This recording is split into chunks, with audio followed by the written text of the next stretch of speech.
त्वमेव त्वमेव माता च पिता त्वमेव त्वमेव बन्धुश्च सखा त्वमेव त्वमेव विद्या द्रविणं त्वमेव त्वमेव सर्वं मम देवदेव। ॐ पार्थाय प्रतिबोधितां भगवता नारायणेन स्वयं व्यासेन कृतितां पुराणमुनिना मध्ये महाभारतम् अद्वैतामृतवर्षिणीं भगवतीम् अष्टादशाध्यायिनीम् अम्ब त्वामनुसन्ततामि भगवद्गीते भवद्वेषिणीम्। नमोऽस्तु ते व्यास विशाल बुद्धे पुल्लारविन्दायतपत्रनेत्र येन त्वया भारत तैलपूर्ण प्रज्वालितो ज्ञानमय प्रदीपः प्रबन्न पारिजाताय स्तोत्रवेत्रैकपाणये ज्ञानमुद्राय कृष्णाय गीतामृतदुहे नमः। सर्वोपनिषदो गावो दोक्ता गोपालनन्दनः पार्थो वत्स स्तुतिर्भोक्ता दुक्तं गीतामृतं महत्। वसुदेवसुतं देवं कंसशानूरमर्दनं देवकी परमानन्दं कृष्णं वन्दे जगद्गुरुं। भीष्मद्रोणतटा जयत्रतजला गान्धार नीलोत्पला शल्यग्राहवती कृपेण वह्नि कर्णेन वेलाकुला अश्वत्थाम विकर्ण घोरमकरा दुर्योधनावर्दिनी सोत्तीर्णा खलु पाण्डवैरनति कैवर्तक केशवः पाराचर्यवच सरोजममलं गीतार्थगन्धोत्कटं नानाज्ञानक केशवं हरिकथा संबोधना बोधितं लोके सज्जन षट्पदैरहरः वेवीयमानं मुदा भूयात् भारत पंकजं कलिमल प्रध्वंसिनः श्रेयसे। मूकं करोति वाचालं पंकुं लंघयते गिरिं यत्कृपातमहं वन्दे परमानन्दमाधवं। यं ब्रह्मा वरुणेन्द्र रुद्रमरुतः स्तुवन्ति दिव्यैस्तवैः वेदैः सङ्गपदक्रमोपनिषदैः गायन्ति यं सामगाः ध्यानावस्थितगतेन मनसा पश्यन्ति यं योगिनो यशान्तं न विदुसुरासुरगणा देवाय तस्मै नमः देवाय तस्मै नमः। शान्ताकारं भुजगशयनं पद्मनाभं सुरेशं विश्वाकारं गगनसदृशं मेघवर्णं शुभांगं लक्ष्मीकान्तं कमलनयनं योगिरुद्धानगम्यं वन्दे विष्णुं भवभयहरं सर्वलोकैकनाथं।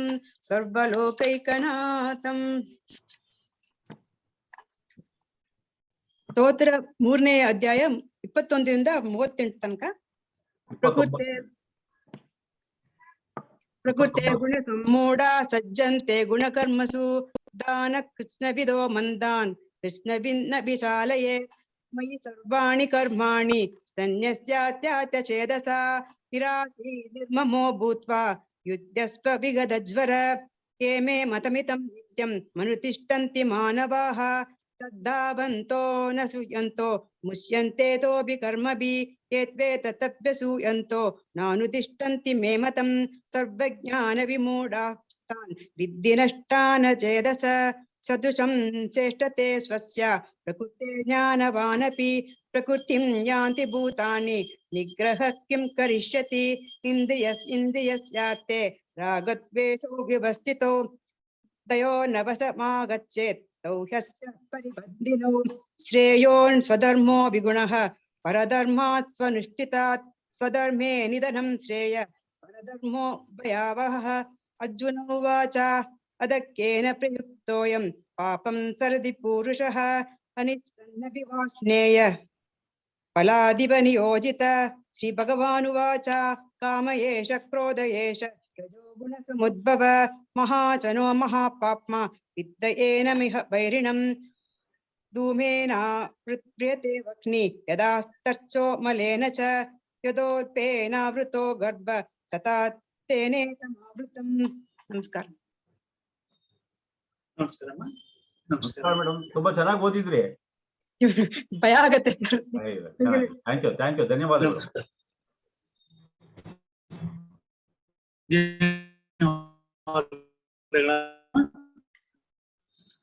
ಎಲ್ಲರಿಗೂ ನಮಸ್ಕಾರ. 28ನೇ ಶ್ಲೋಕವನ್ನ ನೋಡಿದ್ವಿ. ತತ್ವವಿತ್ತು ಮಹಾಬಾಹೋ ಗುಣ ಕರ್ಮ ವಿಭಾಗಯೋ ಗುಣ ಗುಣೇಶು ವರ್ತಂತ ಇತಿ ಮತ್ವಾ ನ ಸಜ್ಜತೆ. ಈ ಶ್ಲೋಕ ಒಂದು ರೀತಿಯಲ್ಲಿ ಕರ್ಮಯೋಗವನ್ನ ತುಂಬಾ ಚೆನ್ನಾಗಿ ಹೇಳುವಂತಹ ಶ್ಲೋಕ. ಅಲ್ಲಿ ಗುಣ ಗುಣೇಶು ವರ್ತಂತ ಇತಿ ಮತ್ವ 2 ಸಲ ಗುಣ ಅನ್ನುವ ಪದವನ್ನ ಶ್ರೀಕೃಷ್ಣ ಪರಮಾತ್ಮ ಪ್ರಯೋಗಿಸಿದ್ದಾನೆ. ಒಂದು ಕರ್ಣಗಳಿಗೆ ಸಂಬಂಧಪಟ್ಟದ್ದು, ಎರಡನೆಯದು ಕಾರ್ಯಗಳಿಗೆ ಸಂಬಂಧಪಟ್ಟದ್ದು. ಹೀಗಾಗಿ ಮೊದಲನೆಯ ಪಾದ, ಎರಡನೇ ಪಾದದಲ್ಲಿ ಗುಣ ಕರ್ಮ ವಿಭಾಗಯೋಹೋ ಅನ್ನೋ ಮಾತನ್ನು ಕೂಡ ಹೇಳಿದ್ದಾನೆ.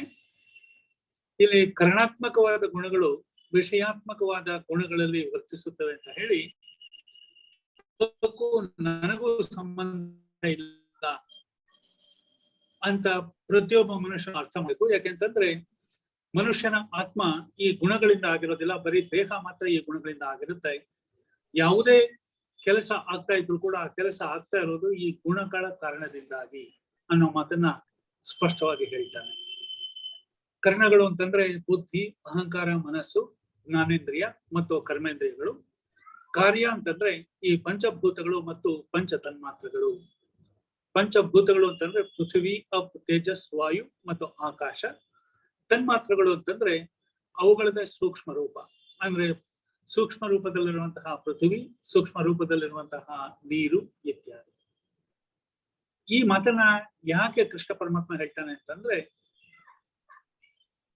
ನಾವು ಯಾವ ಕೆಲಸವನ್ನ ಮಾಡಬೇಕು ಅಂತ ಅಂದುಕೊಂಡ್ರು ಕೂಡ ಅದರ ನಿಶ್ಚಯ ಅಂತಃಕರಣದಲ್ಲಾಗುತ್ತೆ.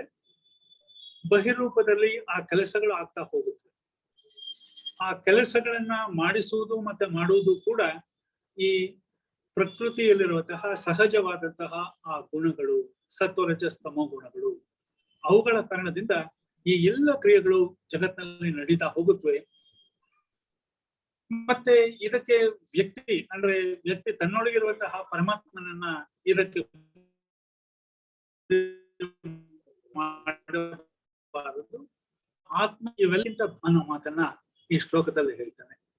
ಮುಂದಿನ ಶ್ಲೋಕ ಇದೇ ವಿಚಾರವನ್ನ ಮತ್ತಷ್ಟು ವಿವರವಾಗಿ ತಿಳಿಸ್ತಾ ಹೋಗ್ತಾನೆ.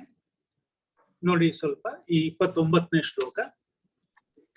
ಪ್ರಕೃತೆ ಗುಣ ಸಮ್ಮೂಢಾಃ ಸಜ್ಜಂತೆ ಗುಣಕರ್ಮಸು ತಾನ್ ಅಕೃತ್ಸ್ನ ವಿದಃ ಮಂದಾನ್ ಕೃತ್ಸ್ನವೆನ್ ನ ವಿಚಾಲಯೇ. ಹಿಂದೆ ಒಂದು ಶ್ಲೋಕವನ್ನ ಶ್ರೀಕೃಷ್ಣ ಪರಮಾತ್ಮ ಹೇಳಿದ್ದ, ನ ಬುದ್ಧಿ ಭೇದಂ ಜನಯೇತ್. ಇದು ಆ ಶ್ಲೋಕದ ಸಾರವನ್ನೇ ಸ್ವಲ್ಪ ಮುಂದುವರಿಸಿಕೊಂಡು ಹೋಗ್ತಾ ಇರುವಂತಹ ಶ್ಲೋಕ. ಪ್ರಕೃತೆ ಗುಣ ಸಮ್ಮೂಢಾಃ ಸದ್ಗುಣ ಕರ್ಮಸು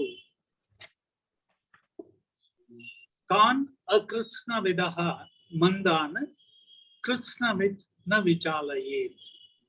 ಇದರ ಪ್ರೋಸಾರ್ಗ ಅಂದ್ರೆ ಅನ್ವಯ ಈ ತರ ಬರುತ್ತೆ. ಪ್ರಕೃತೆ ಗುಣ ಸಮ್ಮೂಢಾಃ. ಪ್ರಕೃತಿ ಅಂತಂದ್ರೆ ಸಾಂಖ್ಯ ದರ್ಶನದಲ್ಲಿಯೂ ಕೂಡ ಈ ಪದ ಬರುತ್ತೆ ಪ್ರಕೃತಿ ಅಂತಂದ್ರೆ. ಆದ್ರೆ ವೇದಾಂತದಲ್ಲಿ ಬರುವಂತಹ ಪ್ರಕೃತಿ ಅದಕ್ಕಿಂತ ಸ್ವಲ್ಪ ಭಿನ್ನವಾದಂತಹ ವಿಚಾರ. ಈ ಪ್ರಕೃತಿ ಗುಣ ಸಮ್ಮೂಢ, ಅದರ ಗುಣಗಳಿಂದ ಯಾರು ಮೋಹಿತರಾಗಿರ್ತಾರೆಯೋ ಅಂತಹ ಜನ, ಯಾರಿಗೆ ಇನ್ನ ಆ ಪರಮಾತ್ಮನಲ್ಲಿ ಸಾಕ್ಷಾತ್ಕಾರವನ್ನ ಕಾಣೋದಕ್ಕೆ ಸಾಧ್ಯವಾಗಿರೋದಿಲ್ಲವೋ ಅಂತಹ ಜನ ಗುಣ ಕರ್ಮಸು ಸಜ್ಜಂತೆ, ಗುಣಗಳ ಕೆಲಸಗಳಲ್ಲಿ ಆಸಕ್ತರಾಗಿರ್ತಾರೆ. ಅದರ ಜೊತೆ ತಮ್ಮನ್ನ ತಾವು ಗುರುತಿಸಿಕೊಂಡು ಬಿಟ್ಟಿರ್ತಾರೆ. ಅದು ಬೇರೆ, ತಾವು ಆ ಆತ್ಮ ಬೇರೆ ಅಂತ ಅನ್ನೋದನ್ನ ಇವರು ಪರಿಗ್ರಹಿಸಿರೋದಿಲ್ಲ. ಅಕೃತ್ಸ್ನ ವಿದಃ. ಕೃತ್ಸ್ನ ಅಂತಂದ್ರೆ ಸಂಪೂರ್ಣವಾದದ್ದು, ಪೂರ್ಣವಾದದ್ದು, ಎಲ್ಲವೂ ಸೇರಿ ಕೃತ್ಸ್ನ ಅನ್ನೋ ಪದ ಬರುತ್ತೆ. ಕೃತ್ಸ್ನ ವಿದ, ಯಾರು ಅದನ್ನ ತಿಳಿದುಕೊಂಡಿರ್ತಾರೆಯೋ, ಸಂಪೂರ್ಣವಾಗಿ ಯಾರು ಈ ಜಗತ್ತನ್ನು ಅರ್ತಿರ್ತಾರೆಯೋ ಅವರು ಕೃತ್ಸ್ನವಿತ್. ಅಕೃತ್ಸ್ನವಿತ್ ಅಂತಂದ್ರೆ ಅದಕ್ಕೆ ವಿರುದ್ಧವಾದದ್ದು. ಯಾರು ಇವೆಲ್ಲವನ್ನ ತಿಳಿದುಕೊಂಡಿರೋದಿಲ್ಲ ಅವರಿಗೆ ಅಕೃತ್ಸ್ನವಿತ್ ಅಂತ ಕರೀತಾರೆ. ಅಂದ್ರೆ ಕೇವಲ ಕರ್ಮದ ಫಲ ಆಕಾಂಕ್ಷೆಗಳಾಗಿ ಫಲಕ್ಕೋಸ್ಕರ ಯಾರು ಕೆಲಸ ಅವರಿಗೆ ಅಕೃತ್ಸ್ನವಿತ್ ಅನ್ನುವ ಮಾತನ್ನ ಇಲ್ಲಿ ಕೃಷ್ಣ ಪರಮಾತ್ಮ ಹೇಳ್ತಾರೆ. ಅವರಿಗೆ ಒಂದು ವಿಶೇಷಣವನ್ನ ಕೂಡ ಹೇಳ್ತಾರೆ, ಮಂದಾನ್. ಮಂದಾನ್ ಅಂತಂದ್ರೆ ತಿಳಿಗೇಡಿಗಳು, ಮಂದಗತಿಯವರು, ದಪ್ಪ ಚರ್ಮದವರು ಅನ್ನೋ ಮಾತನ್ನ ಇಲ್ಲಿ ಉಪಯೋಗಿಸ್ತಾನೆ. ಕೃತ್ಸ್ನವಿತ್ ನ ವಿಚಾಲಯೇತ್. ಅಂತಹ ವ್ಯಕ್ತಿಗಳನ್ನ ಯಾರು ಆತ್ಮಜ್ಞಾನಿಗಳಾಗಿರ್ತಾರೆಯೋ, ತಮ್ಮ ನಿಜ ಸ್ವರೂಪದ ಅರಿವನ್ನ ಪಡೆದಿರ್ತಾರೆಯೋ ಅವರು ಅಲುಗಾಡಿಸಬಾರದು. ನ ವಿಚಾಲಯೇತ್, ಅವರ ಮನಸ್ಸಿಗೆ ಗಾಬರಿ ಉಂಟಾಗುವಂತಹ ಮಾತುಗಳನ್ನ ಹೇಳಿ ಅವರ ಮನಸ್ಸನ್ನ ಅಲುಗಾಡಿಸಬಾರದು. ಅಂದ್ರೆ ಇದು 2 ಶ್ಲೋಕಗಳ ಹಿಂದೆ 27ನೇ ಶ್ಲೋಕದಲ್ಲಿ ಹೇಳಿದ ಮಾತನ್ನೇ ಕೃಷ್ಣ ಸ್ವಲ್ಪ ಬದಲು ಮಾಡಿ ಹೇಳ್ತಾ ಇದ್ದಾನೆ. ವಿಚಾರ ಅದೇ, ತತ್ವ ಅದೇ. ಪ್ರಕೃತೆ ಗುಣ ಸಮ್ಮೂಢಾಹ, ಪ್ರಕೃತಿ ಯಾವ ಕ್ರಿಯೆಗಳನ್ನ ನಡೆಸಿಕೊಂಡು ಬರ್ತಾ ಇರುತ್ತದೆಯೋ ಅದನ್ನ ಯಾರು ಅರ್ಥ ಮಾಡಿಕೊಳ್ಳೋದಿಲ್ಲವೋ ಅವರು ತಮ್ಮ ಕರ್ಮಗಳಲ್ಲಿ ಫಲಾಕಾಂಕ್ಷಿಗಳಾಗಿಯೇ ಆಗಲಿ ಕೆಲಸವನ್ನ ಮಾಡ್ತಾ ಇರಲಿ, ಅವರನ್ನ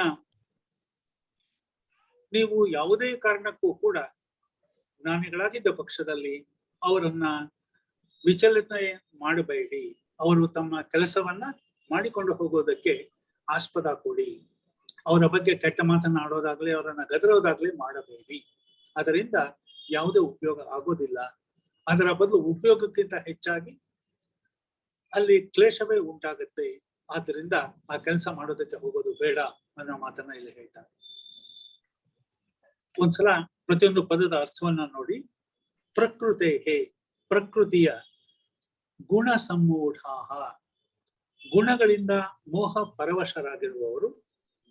ಗುಣ ಕರ್ಮಸು, ಗುಣ ಮತ್ತು ಕರ್ಮಗಳಲ್ಲಿ ಹಿಂದಿನ ಶ್ಲೋಕದಲ್ಲಿ ಹೇಳಿದ ಹಾಗೆ ಗುಣ ಮತ್ತು ಕರ್ಮ ಸಜ್ಜಂತೆ ಆಸಕ್ತರಾಗಿರ್ತಾರೆ. ಅಕೃತ್ಸ್ನವಿದ, ಆ ಇಡೀ ವಿಚಾರವನ್ನ, ಪರಮಾತ್ಮನ ವಿಚಾರವನ್ನ ಸರಿಯಾಗಿ ತಿಳಿದುಕೊಳ್ಳದೇ ಇರುವಂತಹ ಜನ ಆ ಮಂದರನ್ನ, ಮೂರ್ಖರನ್ನ ಕೃತ್ಸ್ನವಿತ್, ಚೆನ್ನಾಗಿ ತಿಳಿದವರಾದ ಜ್ಞಾನಿಗಳು ನ ವಿಚಾಲಯೇತ್, ಚಂಚಲಗೊಳಿಸಬಾರದು, ಅವರ ಚಿತ್ತ ಚಾಂಚಲ್ಯಕ್ಕೆ ಕಾರಣೀಭೂತರಾಗಬಾರದು. ಸೊ ಅಂದ್ರೆ ಅರ್ಥ ಇಷ್ಟೇ,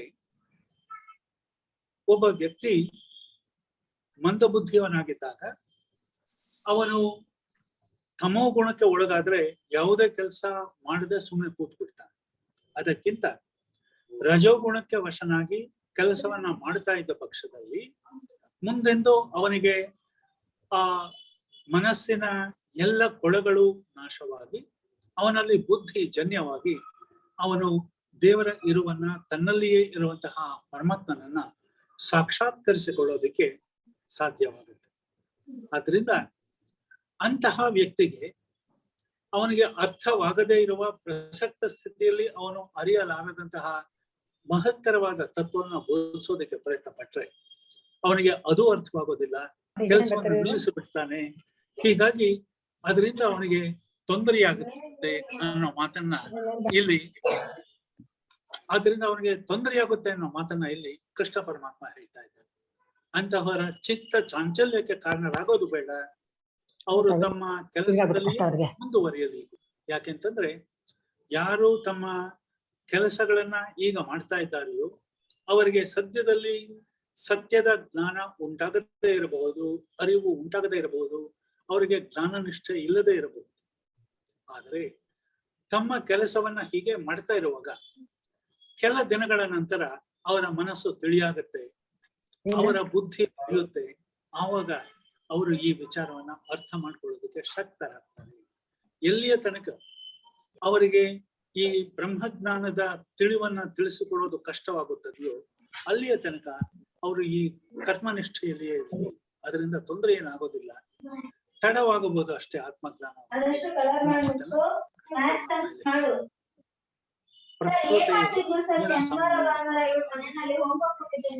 ಸಜ್ಜಂತೆ ಗುಣ ಕರ್ಮಸು, ಅವರು ಈ ಗುಣ ಮತ್ತು ಕರ್ಮಗಳಲ್ಲಿ ತಾವೇ ತೊಡಗಿಸಿಕೊಂಡು ಬಿಟ್ಟಿರ್ತಾರೆ. ಸಜ್ಜಂತೆ ತಾನ್ ಅಕೃತ್ಸ್ನವಿದ ಮಂದಾನ, ಈ ಮಂದಮತಿಗಳಾದಂತಹ ಮೂರ್ಖರಾದಂತಹ ಅಕೃತ್ಸ್ನವಿದ, ಸಂಪೂರ್ಣವಾಗಿ ಅರ್ಥ ಮಾಡಿಕೊಳ್ಳದೆ ಇರುವುದನ್ನ ಕೃತ್ಸ್ನವಿತ್, ಈ ವಿಚಾರವನ್ನ ಚೆನ್ನಾಗಿ ತಿಳಿದುಕೊಂಡಿರುವಂತಹ ವ್ಯಕ್ತಿ ಅವರ ಮನಸ್ಸನ್ನ ಚಂಚಲಗೊಳಿಸಬಾರದು. ಅವರ ಯಾವ ಒಂದು ಮಾರ್ಗವನ್ನ ಅವರು ಈಗ ಹಿಡಿದಿದ್ದಾರೆ ಅದರಿಂದ ದಾರಿ ತಪ್ಪುವಂತೆ ಮಾಡಬಾರದು. ಇದು ಮತ್ತೆ 27ನೇ ಶ್ಲೋಕ ಎರಡೂ ಕೂಡ ಒಂದೇ ರೀತಿ.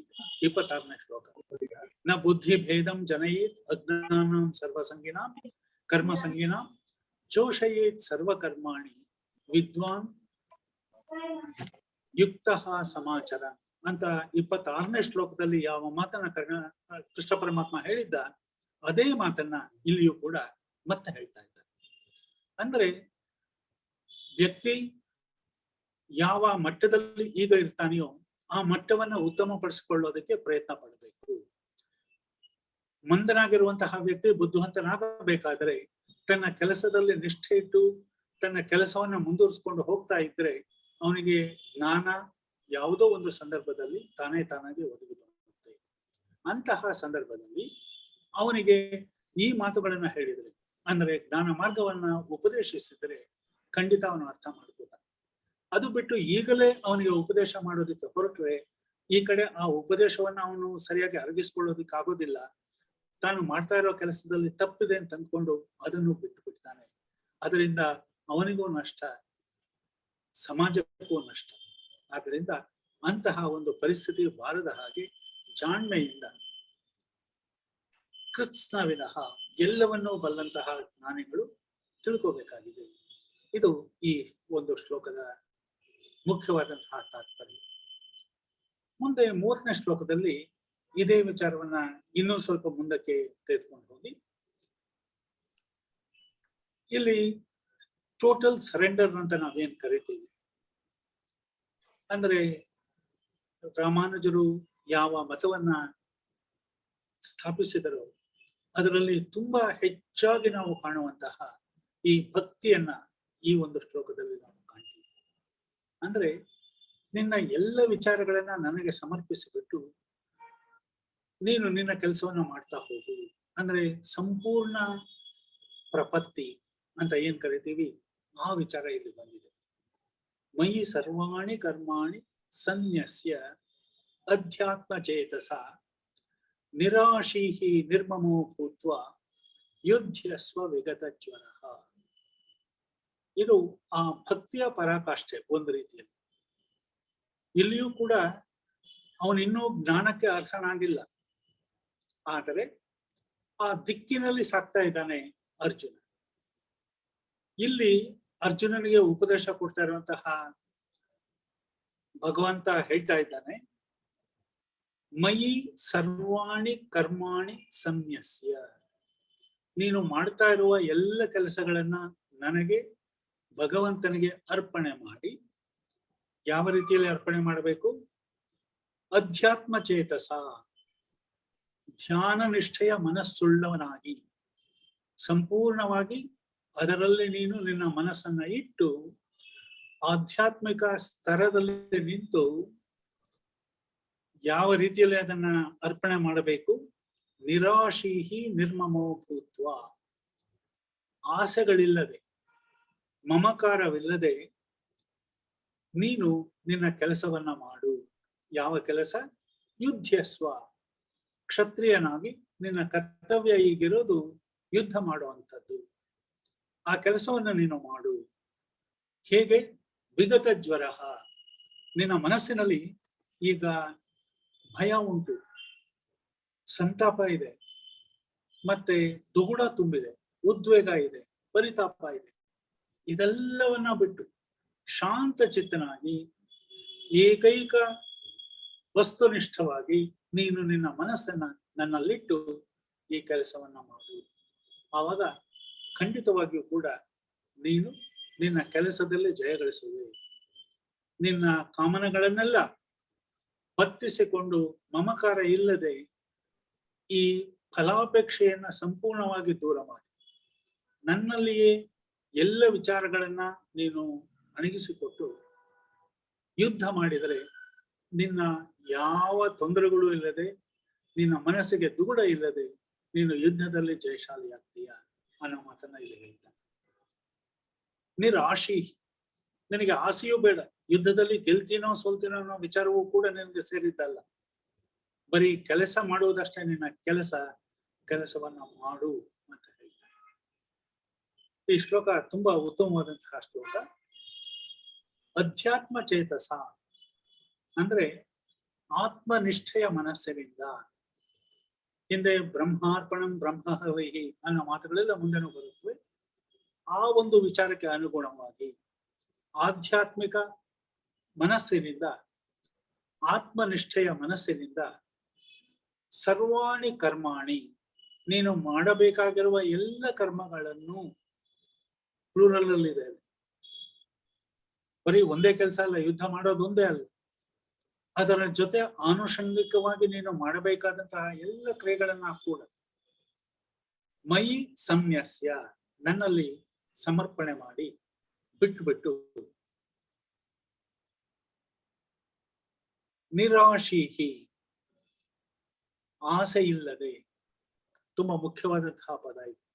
ಇದು ನಿಷ್ಕಾಮ ಕರ್ಮ, ಪ್ರತಿಫಲಾಪೇಕ್ಷೆ ಇಲ್ಲದೆ ನೀನು ಯಾವ ಯುದ್ಧದಿಂದ ಜಯ ಗಳಿಸಬೇಕು ಅಂತಿದ್ದೀಯೋ ಆ ಜಯದ ಆಸೆಯನ್ನ ತೊರೆದು ನಿನ್ನ ಕೆಲಸವನ್ನ ಮಾಡು. ವಿಗತ ಜ್ವರ, ಅದಕ್ಕೂ ಮೊದಲು ನಿರ್ಮಮ, ಮಮಕಾರ ಇಲ್ಲದೆ. ಮಮಕಾರ ಅಂತಂದ್ರೆ ನಮಗೆ ಸೇರಿದಂತಹ ವಸ್ತು. ಇಲ್ಲಿಯ ತನಕ ಬೇರೆಯವರ ಬಗ್ಗೆ ನಾವು ಮಾತನಾಡ್ತೀವೋ, ಅವರ ವಸ್ತುಗಳಿಗೆ ಸಂಬಂಧಪಟ್ಟ ಹಾಗೆ ಮಾತನಾಡ್ತೀವೋ, ಅಲ್ಲಿ ತನಕ ನಮ್ಗೆ ಅದು ನಮ್ಮದು ಅಂತ ನಾವು ಭಾವ ಬಂದಿರೋದಿಲ್ಲ. ಆದ್ರೆ ಯಾವಾಗ ನಮ್ಮ ವಿಷಯಕ್ಕೆ ಇನ್ನೊಬ್ರು ಕೈ ಹಾಕ್ತಾರೋ ಆವಾಗ ಈ ಮಮಕಾರ ಜಾಗೃತವಾಗುತ್ತೆ. ಅರ್ಜುನನ ಸಂದರ್ಭದಲ್ಲಿಯೂ ಕೂಡ ಹಾಗೆ ಆಗಿತ್ತು. ಯುದ್ಧ ಭೂಮಿಯಲ್ಲಿ ಅವನು ಹೊರಗೆ ನೋಡಿದಾಗ ಅವನಿಗೆ ತನ್ನ ಆಚಾರ್ಯರು ಕಾಣಿಸಿದರು, ತನ್ನ ಹಿರಿಯರು ಕಾಣಿಸಿದರು, ತನ್ನ ಸಹೋದರರು ಕಾಣಿಸಿದರು, ತನ್ನ ಸ್ನೇಹಿತರು ಕಾಣಿಸಿದರು. ಆ ಮಮಕಾರದ ಕಾರಣದಿಂದಾಗಿ, ಮಮತೆಯ ಕಾರಣದಿಂದ ಅವನ ಮನಸ್ಸು ಸಂಪೂರ್ಣವಾಗಿ ಮೋಹಕ್ಕೆ ಒಳಗಾಯಿತು. ಇದು 1ನೇ ಅಧ್ಯಾಯದಲ್ಲಿ ನಾವು ನೋಡಿದಂತಹ ವಿಚಾರ. ಆದ್ದರಿಂದ ಕೃಷ್ಣ ಪರಮಾತ್ಮ ಇಲ್ಲಿ ಹೇಳ್ತಾನೆ, ನಿರ್ಮಮಃ, ಆ ಮಮಕಾರವನ್ನ ಬಿಟ್ಟು, ನಿನ್ನವರು ಯುದ್ಧದಲ್ಲಿ ನಿಂತಿದ್ದಾರೆ, ಅವರನ್ನ ನೀನು ಕೊಲ್ಲಬೇಕಾಗಬಹುದು ಅನ್ನುವ ವಿಚಾರವನ್ನ ದೂರ ಸರಿಸಿಬಿಡು. ಆಶೀಹಿ, ಆಶೀಹಿ ಅಂತಂದ್ರೆ ಆಸೆ. ನಿರ್ ಅಂತನೋ ಉಪಸರ್ಗ ಸೇರಿದಾಗ ಅದಕ್ಕೆ ವಿರುದ್ಧವಾದ ಅರ್ಥ ಬರುತ್ತೆ. ನಿರಾಶೀಹಿ, ಆಸೆ ಇಲ್ಲದೆ. ಜಯ ಗಳಿಸ್ತೀನೋ ಜಯ ಗಳಿಸಲ್ವ ಅಂತ ನನಗೆ ಹಿಂದೆಯೇ ಜಿಜ್ಞಾಸೆ ಉಂಟಾಗಿತ್ತು 1ನೇ ಅಧ್ಯಾಯದಲ್ಲಿ. ಯದ್ವಾ ಜಯೇಮ ಯದಿವಾನೋ ಜಯೇಯುಹು. ಇಲ್ಲಿ ಅಂತಹ ಒಂದು ದ್ವೈವಿಧ್ಯ ನಿನಗೆ ಬೇಡ ಮನಸ್ಸಿನಲ್ಲಿ. ನಿನ್ನ ಮನಸ್ಸಿನಲ್ಲಿ ಯಾವುದೇ ರೀತಿಯ ಆಸೆಯೂ ಬೇಡ. ಯಾಕೆ ಅಂತಂದ್ರೆ ಹಿಂದೆ ಹೇಳಿದ ಹಾಗೆ, ನೀನು ಸತ್ರು ಸ್ವರ್ಗ ಇದ್ದರೆ ಇಡೀ ರಾಜ್ಯವನ್ನ ನೀನು ಭೋಗಿಸಬಹುದು. ಆದ್ದರಿಂದ ಯಾವುದೇ ಕಾರಣಕ್ಕೂ ಕೂಡ ನೀನು ಆಸೆಯನ್ನಾಗಲಿ ಮಮತೆಯನ್ನಾಗಲಿ ಇಟ್ಟುಕೊಳ್ಳದೆ, ನಿನ್ನ ಮನಸ್ಸನ್ನ ಆವರಿಸಿರುವಂತಹ ದುಗುಡದಿಂದ ದೂರವಾಗಿ, ಸಂತಾಪ ಭಯ ಯಾವುದೂ ಇಲ್ಲದೆ ಯುದ್ಧಸ್ವ. ಇಲ್ಲಿ ಯುದ್ಧಸ್ವ ಅಂತ ಅನ್ನೋದು ಲೋಟ್ ಲಕಾರದಲ್ಲಿ ಬಂದಿದೆ. ನೀನು ಯುದ್ಧ ಮಾಡು, ಆಜ್ಞಾರ್ಥಕ. ಯುದ್ಧ ಮಾಡು ಅಂತಲೇ ಇಲ್ಲಿ ಹೇಳ್ತಾ ಇದ್ದಾನೆ. ಇಲ್ಲಿ ಒಂದು ವಿಚಾರವನ್ನ ನಾವು ಗಮನಿಸಬೇಕಾಗತ್ತೆ. ಒಂದು ಕೆಲಸವನ್ನ ಮಾಡಿದ್ರೆ ಆ ಕೆಲಸವನ್ನ ನಾನು ಮಾಡ್ತಾ ಇದ್ದೀನಿ ಅನ್ನುವ ಕರ್ತೃತ್ವವನ್ನ ತ್ಯಾಗ ಮಾಡಬೇಕು, 1ನೇದು. 2ನೇದು, ನಾನು ಮಾಡುವ ಕೆಲಸದಿಂದ ಯಾವ ಫಲ ಉಂಟಾಗುತ್ತೆ ಆ ಫಲವನ್ನ ನಾನು ಭುಂಜಿಸಬೇಕು ಅಥವಾ ನನಗೆ ಬೇಕಾದವರಿಗೆ ಹಂಚಬೇಕು ಅನ್ನೋ ಆಸೆ ಏನಿದೆ ಆ ಫಲವನ್ನೇ ತ್ಯಾಗ ಮಾಡಬೇಕಾಗತ್ತೆ. ಅದು 2ನೇ ತ್ಯಾಗ. 3ನೇದು ಮಮತಾ ತ್ಯಾಗ. ಇವರು ನನ್ನವರು, ಆದ್ದರಿಂದ ಇವ್ರಿಗೆ ಏನಾದ್ರೂ ಆದ್ರೆ ನನಗೆ ಬೇಜಾರಾಗುತ್ತೆ ಅನ್ನೋ ಮಾತನ್ನ ಬಿಟ್ಟು ಬಿಡಬೇಕು. ಯಾವಾಗ ಆ ಮಮತೆಯನ್ನ ಬಿಡ್ತೀವಿ ಆವಾಗ ನಾವು ಸರಿಯಾದ ರೀತಿಯಲ್ಲಿ ಹೋಗ್ತಾ ಇದ್ದೀವಿ ಅಂತ ಅರ್ಥ. ಈ 3 ತ್ಯಾಗಗಳನ್ನ ಇಲ್ಲಿ ತೋರಿಸ್ಕೊಟ್ಟಿದ್ದಾನೆ ಪರಮಾತ್ಮ. ಇದು ಶಂಕರಾಚಾರ್ಯರ ಒಂದು ಶಿವಮಾನಸ ಪೂಜಾ ಸ್ತೋತ್ರವನ್ನ ನೆನಪಿಸುವಂತಹ ಶ್ಲೋಕ. ಹೇಗೆ ಈ ಶರಣಾಗತಿ ವಿಶಿಷ್ಟಾದ್ವೈತದಲ್ಲಿ ತುಂಬಾ ಹೆಚ್ಚಿನ ಸ್ಥಾನವನ್ನು ಗಳಿಸಿದೆಯೋ, ಅದ್ವೈತದಲ್ಲಿಯೂ ಕೂಡ ಅಂತಹದೇ ಸ್ಥಾನ ಅದಕ್ಕಿದೆ. ಶಿವಮಾನಸ ಪೂಜಾ ಸ್ತೋತ್ರದಲ್ಲಿ ಶಂಕರಾಚಾರ್ಯರು ಮಾತು ಹೇಳಿದ್ದಾರೆ, ಆತ್ಮಾ ತ್ವಂ ಗಿರಿಜಾಮತಿ ಸಹಚರ ಪ್ರಾಣ ಶರೀರಂ ಗೃಹಂ ಪೂಜಾ ತೇ ವಿಷಯೋಪಭೋಗ ರಚನಾ ನಿದ್ರಾ ಸಮಾಧಿ ಸ್ಥಿತಿ ಸಂಚಾರಂ ಪತಯೋ ಪ್ರದಕ್ಷಿಣ ವಿಧಿ ಸ್ತೋತ್ರಾಣಿ ಸರ್ವಾಗಿರೋ ಯದ್ಯತ್ ಕರ್ಮ ಕರೋಮಿ ತತ್ತದಖಿಲಂ ಶಂಭೋ ತವ ಆರಾಧನಂ ಅಂತ ಹೇಳ್ತಾರೆ. ಅಂದ್ರೆ ನಾವು ನಿತ್ಯ ಜೀವನದಲ್ಲಿ ಇಂತಹ ಒಂದು ಸಮರ್ಪಣಾ ಭಾವನ ಬೆಳೆಸಿಕೊಂಡ್ರೆ ನಾವು ಯಾವುದೇ ರೀತಿಯ ಆತಂಕಕ್ಕೆ, ಉದ್ವೇಗಕ್ಕೆ, ದುಗುಡಕ್ಕೆ ಒಳಗಾಗೋದಿಲ್ಲ. It is one of the best panacea to all our personal ills ಅಂತ ಹೇಳ್ತಾರೆ. ಏನದು? ಆತ್ಮಾತ್ವಂ, ನಾನು ನನ್ನ ಆತ್ಮ ನೀನೇ ಆಗಿದ್ದೀಯಾ. ಗಿರಿಜಾಮತಿ, ನಿನ್ನ ಸಹಧರ್ಮಿಣಿಯಾದಂತಹ ಪಾರ್ವತಿ ದೇವಿ ನನ್ನ ಮನಸ್ಸು. ಗಿರಿಜಾಮತಿ ಸಹಚರ ಪ್ರಾಣ, ನನ್ನ ಪ್ರಾಣಗಳು, ಪಂಚ ಪ್ರಾಣಗಳು, ವ್ಯಾನ ಉದಾನ ಸಮಾನ ಇತ್ಯಾದಿ ಎಲ್ಲ ಪ್ರಾಣಗಳು ಕೂಡ ನಿನ್ನ ಸಹಚರರು, ನಿನ್ನ ಜೊತೆ ಓಡಾಡುವ ನಿನ್ನ ಗಣಗಳು. ಶರೀರಂ ಗೃಹಂ, ನನ್ನ ಶರೀರವೇ ನೀನು ವಾಸ ಮಾಡುವಂತಹ ದೇಹ. ಪೂಜಾ ತೇ ವಿಷಯ ಉಪಭೋಗ ರಚನಾ, ನಾನು ನನ್ನ ಇಂದ್ರಿಯಗಳಿಂದ ಯಾವುಗಳನ್ನ ಆಸ್ವಾದಿಸ್ತೇನೆ ಅದೇ ನಿನಗೆ ನಾನು ಸಲ್ಲಿಸುವ ಪೂಜೆ. ಪೂಜಾತೆ ವಿಷಯೋಪಭೋಗ ರಚನಾ ನಿದ್ರಾ ಸಮಾಧಿ ಸ್ಥಿತಿ, ನಾನು ಮಾಡುವಂತಹ ನಿದ್ದೆ ಅದೇ ನಿನ್ನ ಸಮಾಧಿ ಸ್ಥಿತಿ. ಅಂದ್ರೆ ತುಂಬಾ ಶ್ರೇಷ್ಠವಾದಂತಹ ಯಾವ ನಿರ್ವಾಣ ಸ್ಥಿತಿಯನ್ನ ಅನುಭವಿಸ್ತೇವೆಯೋ ಅದಕ್ಕೆ ತನ್ನ ನಿದ್ದೆಯನ್ನೇ ಹೋಲಿಸಿದ್ದಾನೆ. ಸಂಚಾರಂ ಪದಯೋ ಪ್ರದಕ್ಷಿಣ ವಿಧಿ, ನಾನು ನನ್ನ ಕಾಲ್ಗಳಿಂದ ನಡೆಯುವುದೆಲ್ಲ ನಿನ್ನ ಪ್ರದಕ್ಷಿಣೆ ಅಂತಲೇ ಭಾವಿಸು. ಸ್ತೋತ್ರಾಣಿ ಸರ್ವಾಗಿರವು, ನಾನು ಆಡುವ ಎಲ್ಲ ಮಾತುಗಳನ್ನ ನಿನ್ನ ಹೊಗಳುವಿಕೆ ಅಥವಾ ಸ್ತೋತ್ರ, ನಿನ್ನ ಜಪ ಅಂತಲೇ ಅಂದುಕೋ. ಯದ್ಯತ್ ಕರ್ಮ ಕರೋಮಿ ತತ್ತದ ಅಖಿಲಂ, ನಾನು ಮಾಡುವ ಎಲ್ಲ ಕೆಲಸಗಳು ಕೂಡ ಶಂಭೋ, ಎಲೆ ಈಶ್ವರನೇ, ತವ ಆರಾಧನಂ, ಅದು ನಿನ್ನ ಸೇವೆ ಅಂತ ತಿಳಿದುಕೊಂಡು ಬಿಡು. ಈ ಶ್ಲೋಕದಲ್ಲಿ ನಾವು ಯಾವ ಒಂದು ವಿಚಾರವನ್ನ ಕಾಣ್ತೀವಿ ಅದನ್ನೇ ಕೃಷ್ಣ ಪರಮಾತ್ಮ ಈ ಶ್ಲೋಕದಲ್ಲಿ 30ನೇ ಶ್ಲೋಕದಲ್ಲಿ ಹೇಳಿರುವಂಥದ್ದು. ಮಯಿ ಸರ್ವಾಣಿ ಕರ್ಮಾಣಿ ಸಂನ್ಯಸ್ಯ, ನಿನ್ನ ಎಲ್ಲ ಕೆಲಸಗಳನ್ನು ನನ್ನಲ್ಲಿ ಸಮರ್ಪಣೆ ಮಾಡಿ, ಅಧ್ಯಾತ್ಮ ಚೇತಸ, ಆತ್ಮನಿಷ್ಠವಾದ ಮನಸ್ಸಿನಿಂದ ಅದನ್ನ ನನಗೆ ಅರ್ಪಿಸಿಬಿಟ್ಟು, ನಿರಾಶೀಹಿ, ಆಸೆಗಳನ್ನ ಬಿಟ್ಟು, ನಿರ್ಮಮಃ ಭೂತ್ವ, ಮಮಕಾರವನ್ನ ಬಿಟ್ಟು, ನನ್ನವರು ನನಗೆ ಸೇರಿದ್ದು ಅನ್ನುವ ಆ ಮಮಕಾರದ ಜಾಡ್ಯವನ್ನ ತೊರೆದು ಬಿಟ್ಟು, ವಿಗತ ಜ್ವರ, ಭಯ ಇಲ್ಲದೆ, ಮನಸ್ಸಿಗೆ ಉಂಟಾಗಿರುವ ದುಗುಡ ಇಲ್ಲದೆ, ಉದ್ವೇಗ, ಪರಿತಾಪ, ಸಂತಾಪ ಇದು ಯಾವುದೂ ಇಲ್ಲದೆ ಶಾಂತ ಚಿತ್ತನಾಗಿ ಯುದ್ಧಸ್ವ, ಯುದ್ಧದಲ್ಲಿ ಹೋರಾಡು. ನೀನು ಮಾಡಬೇಕಾದ ಕೆಲಸ ಒಂದೇ, ನೀನು ಕ್ಷತ್ರಿಯ, ನಿನ್ನ ಕರ್ತವ್ಯವಾದದ್ದು ಯುದ್ಧ. ಅದನ್ನು ಬಿಟ್ಟು ಬೇರೇನನ್ನು ಆಲೋಚನೆ ಮಾಡದೆ ಸನ್ನದ್ಧನಾಗಿ ಏಕನಿಷ್ಠೆಯಿಂದ ನೀನು ಯುದ್ಧದಲ್ಲಿ ಪಾಲ್ಗೊಳ್ಳು. ಇದು ಕೃಷ್ಣ ನೇರವಾಗಿ ಅರ್ಜುನನಿಗೆ ಮಾಡುವಂತಹ ಉಪದೇಶ. ಈ ಆ ಸಂದರ್ಭದ ಚೌಕಟ್ಟು ತುಂಬಾ ಮುಖ್ಯವಾದದ್ದು. ಇನ್ನೊಂದ್ಸಲ ಶ್ಲೋಕವನ್ನ ನೋಡಿ. ಮಯಿ ಸರ್ವಾಣಿ ಕರ್ಮಾಣಿ ಸನ್ಯಸ್ಯ ಅಧ್ಯಾತ್ಮ ಚೇತಸ ನಿರಾಶೀಹಿ ನಿರ್ಮಮೋ ಭೂತ್ವ ಯುದ್ಧಸ್ವ ವಿಗತ ಜ್ವರ. ಚಳಿ ಬಿಟ್ಟು ಯುದ್ಧ ಮಾಡು, ದುಗುಡ ಇಲ್ಲದೆ ಯುದ್ಧ ಮಾಡು, ಇದೇ ನಿನಗೆ ಶ್ರೇಯಸ್ಕರ, ಮತ್ಯಾವ ದಾರಿಯೂ ನಿನಗಿಲ್ಲ. ಇದು ಕೃಷ್ಣನ ಉಪದೇಶ. ಮುಂದಿನ ಶ್ಲೋಕದಲ್ಲಿ ಹೇಳ್ತಾನೆ, ಬರೀ ನೀನೊಬ್ಬ ಅಲ್ಲ, ನನ್ನ ಮಾತನ್ನ ಕೇಳುವ ಜನರೆಲ್ಲರಿಗೂ ಕೂಡ ಇದರಿಂದ ಅನುಕೂಲ ಉಂಟು ಅನ್ನೋ ಮಾತನ್ನ ಹೇಳ್ತಾನೆ.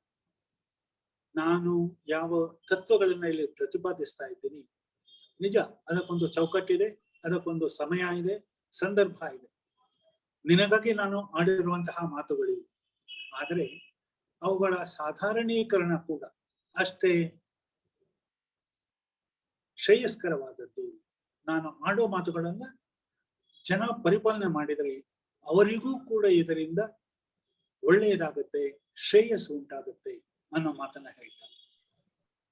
ಯೇ ಮತಮಿದಂ ನಿತ್ಯಂ ಅನುತಿಷ್ಠಂತಿ ಮಾನವಾಃ ಶ್ರದ್ಧಾವಂತಹ ಅನಸೂಯಂತಹ ಮುಚ್ಯಂತೆ ತೇ ಅಪಿ ಕರ್ಮಭಿಃ.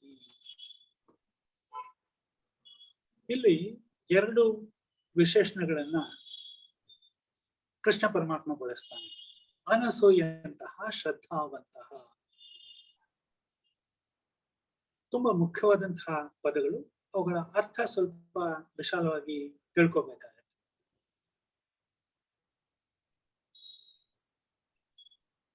ಯೇ ಮತಮಿದಂ ನಿತ್ಯಂ ಅನುತಿಷ್ಠಂತಿ ಮಾನವಾಃ. ಯೇ ಮಾನವಾಃ, ಯಾವ ವ್ಯಕ್ತಿಗಳು ಮೇ ನನ್ನ ಇದಂ ಮತಂ ಈ ವಿಚಾರಗಳನ್ನ ನಿತ್ಯಂ ಅನುತಿಷ್ಠಂತಿ ಪ್ರತಿನಿತ್ಯ ತಮ್ಮ ಜೀವನದಲ್ಲಿ ಅನುಷ್ಠಾನಕ್ಕೆ ತಂದುಕೊಳ್ತಾರೆಯೋ, ಅನಸೂಯಂತಹ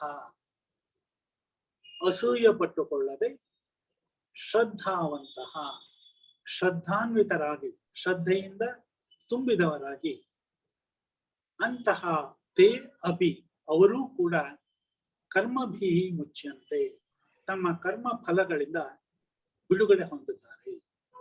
ಇಲ್ಲಿ ಕರ್ಮ ಅಂತಂದ್ರೆ 3 ರೀತಿಯ ಕರ್ಮಗಳನ್ನ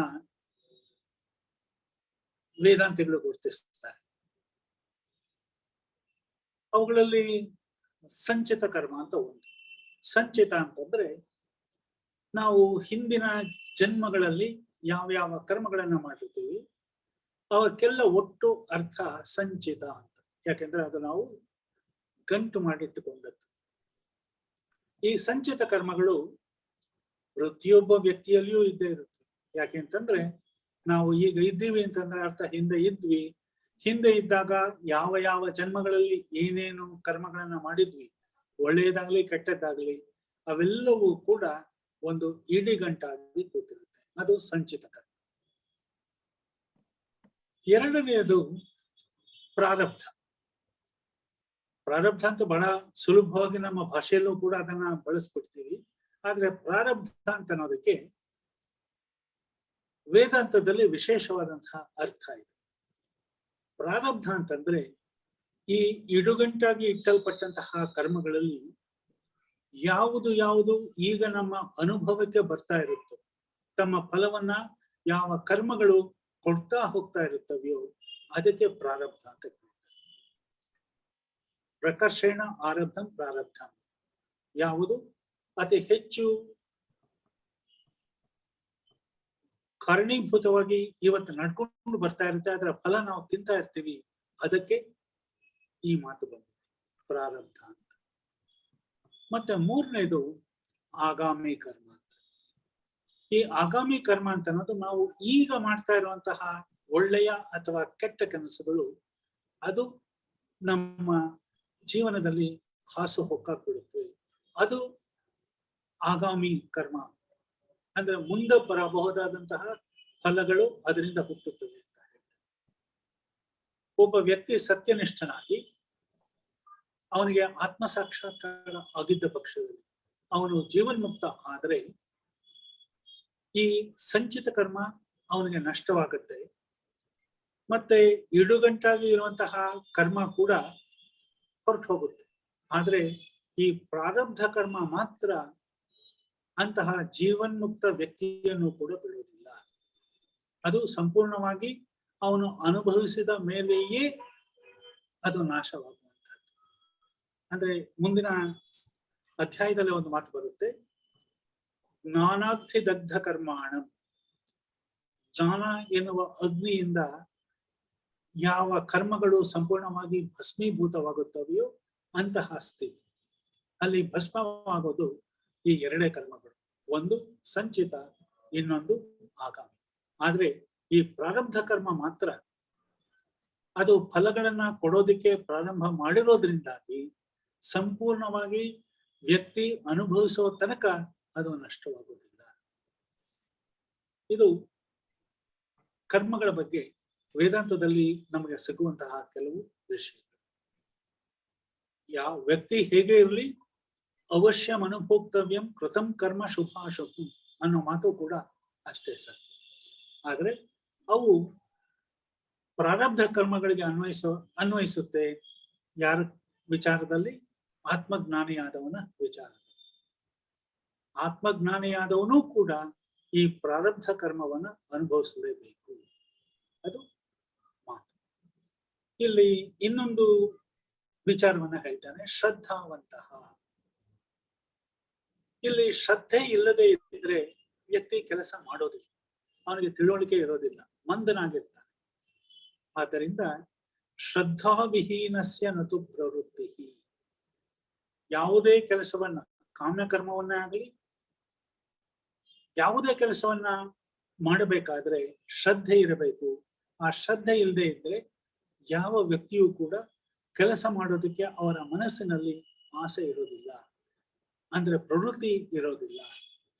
ಪ್ರವೃತ್ತಿ ಇಲ್ಲದೆ ಇದ್ರೆ ಯಾವುದನ್ನ ಸಾಧಿಸಬೇಕು ಅದನ್ನ ಸಾಧಿಸುವ ಒಂದು ಮನೋದಾಢ್ಯ ಕೂಡ ಅವರಿಗೆ ಬರುವುದಿಲ್ಲ. ಪ್ರವೃತ್ತಿಹೀನಸ್ಯ ನ ಸಾಧ್ಯ ಸಿದ್ಧಿ. ಇದು ತುಂಬಾ ಹಿಂದಿನಿಂದ ಬಂದಿರುವಂತಹ ಒಂದು ವಿಚಾರ. ಹಾಗೆ ಶ್ರದ್ಧಾವಂತಹ ಅಂತಂದ್ರೆ ಫಲ ಸಿಗಲೇಬೇಕು ಅನ್ನುವ ಭಾವನಿಶ್ಚಯ ಶ್ರದ್ಧೆ ಅಂತ ಅನ್ನಿಸ್ಕೊಳ್ಳುತ್ತೆ. ಮನಸ್ಸಿನಲ್ಲಿ ಅಂದ್ಕೋಬೇಕು, ಫಲವನ್ನ ಪಡೆಯಬೇಕು ಅಂತ, ಅದಕ್ಕೆ ಶ್ರದ್ಧೆ ಅಂತ ಕರೀತಾರೆ.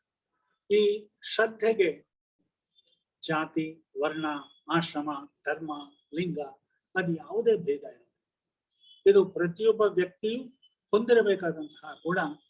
ತಾನು ಮಾಡಬೇಕಾದ ಕೆಲಸದಲ್ಲಿ ಸಿದ್ಧಿಯನ್ನ ಪಡೆಯಬೇಕಾದ್ರೆ. ಹಾಗೆ ಇನ್ನೊಂದು ಮಾತು ಬರುತ್ತೆ, ಶಂಕರಾಚಾರ್ಯರೇ ಹೇಳೋ ಮಾತಿದು, ದೈವೇಚ ವೇದೇಚ ಗುರೌಚ ಮಂತ್ರೇ. ದೈವ ಅಂದ್ರೆ ಅದೃಷ್ಟದಲ್ಲಿ, ವೇದಗಳಲ್ಲಿ, ಗುರುವಿನಲ್ಲಿ ಮತ್ತೆ ಮಂತ್ರಗಳಲ್ಲಿ, ತೀರ್ಥೆ ಮಹಾತ್ಮನ್ಯಭಿಭೇಷಜೇಚ, ತೀರ್ಥಯಾತ್ರೆಗಳಲ್ಲಿ, ಮಹಾತ್ಮರಲ್ಲಿ ಮತ್ತೆ ಔಷಧಗಳಲ್ಲಿ, ಶ್ರದ್ಧಾ ಭವೇದ್ಯಸ್ಯ ಯಥಾ ಯಥಾಂತಹ ತಥಾ ತಥಾ ಬುದ್ಧಿ ಹೃದಯತಿ ಪುಂಸಾಂ. ಯಾರ್ಯಾರಿಗೆ ಅವರ ಆಂತರ್ಯದಲ್ಲಿ ಇವುಗಳ ಬಗ್ಗೆ ಎಷ್ಟೆಷ್ಟು ಭಕ್ತಿ ಇದೆಯೋ, ಎಷ್ಟೆಷ್ಟು ನಂಬಿಕೆ ಇದೆಯೋ, ಶ್ರದ್ಧೆ ಇದೆಯೋ, ಹಾಗೆ ಅದರ ಫಲವೂ ಕೂಡ ಅದೇ ರೀತಿಯಲ್ಲಿ ಇರುತ್ತದೆ ಅನ್ನೋ ಮಾತನ್ನ ಶಂಕರಾಚಾರ್ಯರು ಬೇರೆ ಕಡೆ ಹೇಳಿದ್ದಾರೆ. ಆ ಶ್ಲೋಕ ಮತ್ತೆ ಹೇಳ್ತೀನಿ. ದೈವೇಚ ವೇದೇಚ ಗುರೌಚ ಮಂತ್ರೇ ತೀರ್ಥೆ ಮಹಾತ್ಮನ್ಯಭಿಭೇಷಜೇಚ ಶ್ರದ್ಧಾ ಭವೇತ್ ಯಸ್ಯ ಯಥಾ ಯಥಾಂತಹ ತಥಾ ತಥಾ ಬುದ್ಧಿ ಹೃದಯತಿ ಪುಂಸಾಂ. ಅವರ ಹೃದಯಗಳಲ್ಲಿ ಈ ಎಲ್ಲದರ ಬಗ್ಗೆ ಎಷ್ಟು ಶ್ರದ್ಧೆ ಇರುತ್ತದೆಯೋ ಅದೇ ರೀತಿಯಲ್ಲಿ ಫಲವೂ ಸಿಕ್ಕುತ್ತೆ, ಬುದ್ಧಿಯೂ ಬೆಳೆಯುತ್ತೆ ಮನುಷ್ಯರಲ್ಲಿ ಅಂತ ಹೇಳ್ತಾನೆ. ದೈವ, ಇಲ್ಲಿ ದೈವ ಅಂತಂದ್ರೆ ದೇವರು ಅಂತ ಅರ್ಥ ಅಲ್ಲ, ಅದೃಷ್ಟ. ವೇದಗಳು, ಗುರುಗಳು, ಮಂತ್ರ, ತೀರ್ಥ ಮತ್ತೆ ಮಹಾತ್ಮ, ಔಷಧ, ಈ 7 ವಿಷಯಗಳಲ್ಲಿ ನಮಗೆ ಎಷ್ಟು ಶ್ರದ್ಧೆ ಇರುತ್ತೋ ಅಷ್ಟು ಶ್ರದ್ಧೆಗೆ ಅನುಗುಣವಾಗಿ ಪ್ರತಿಫಲ ಸಿಗುತ್ತದೆ. ಶ್ಲೋಕ ಅರ್ಥ ಮಾಡಿಕೊಳ್ಳಬೇಕಾದ್ರೆ ಈ ವಿಚಾರಗಳನ್ನ ಮನಸ್ಸಿನಲ್ಲಿ ಇಟ್ಕೊಂಡು ಈಗ ಮತ್ತೆ ಒಂದ್ಸಲ ನೋಡೋಣ.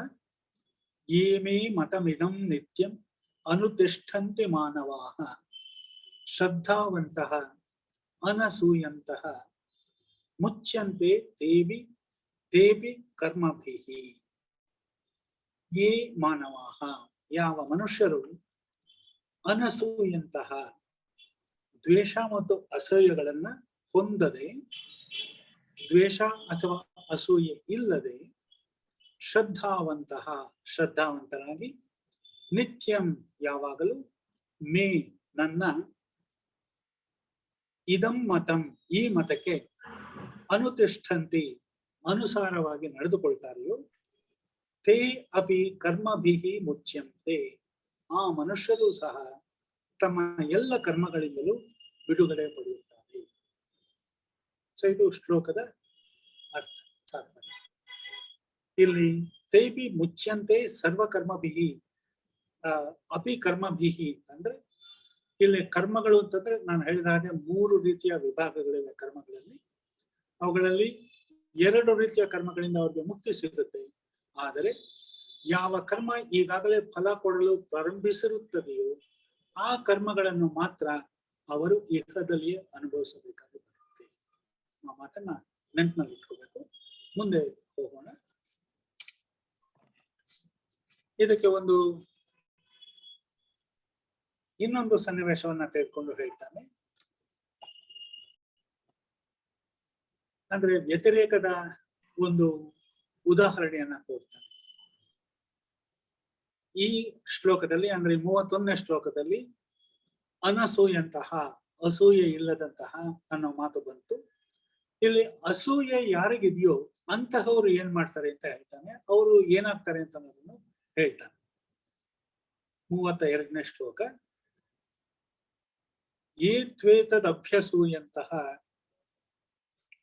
ನ ಅನುತಿಷ್ಠಂತಿ ಮೇ ಮತಂ ಸರ್ವಜ್ಞಾನ ವಿಮೂಢಾಂಸ್ತಾನ್ ವಿದ್ಧಿ ನಷ್ಟಾನ್ ಅಚೇತಸಃ.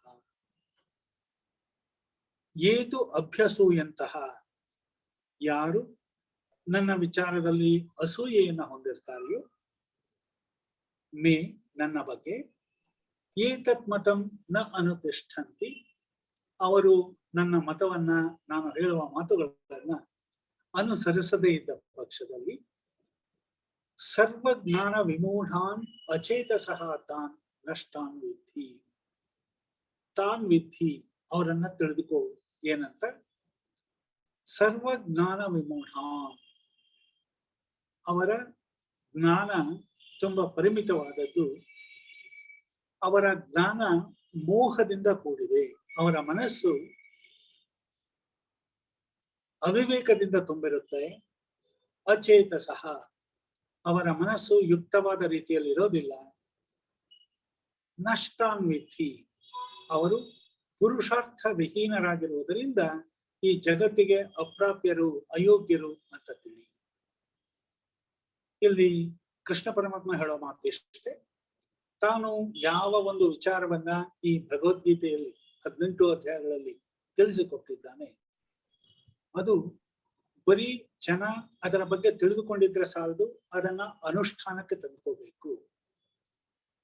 ಭಗವಂತನಲ್ಲಿ ಭಕ್ತಿಯನ್ನಿಟ್ಟು, ಭಗವಂತನಲ್ಲಿ ನಿಷ್ಠೆಯನ್ನ ಮತ್ತೆ ಶ್ರದ್ಧೆಯನ್ನ ಇಟ್ಟು ಯಾರು ಈ ವಿಚಾರಗಳನ್ನ ತಮ್ಮ ಜೀವನದಲ್ಲಿ ಅಳವಡಿಸಿಕೊಳ್ತಾರೆಯೋ ಅವರು ಬುದ್ಧಿವಂತರು.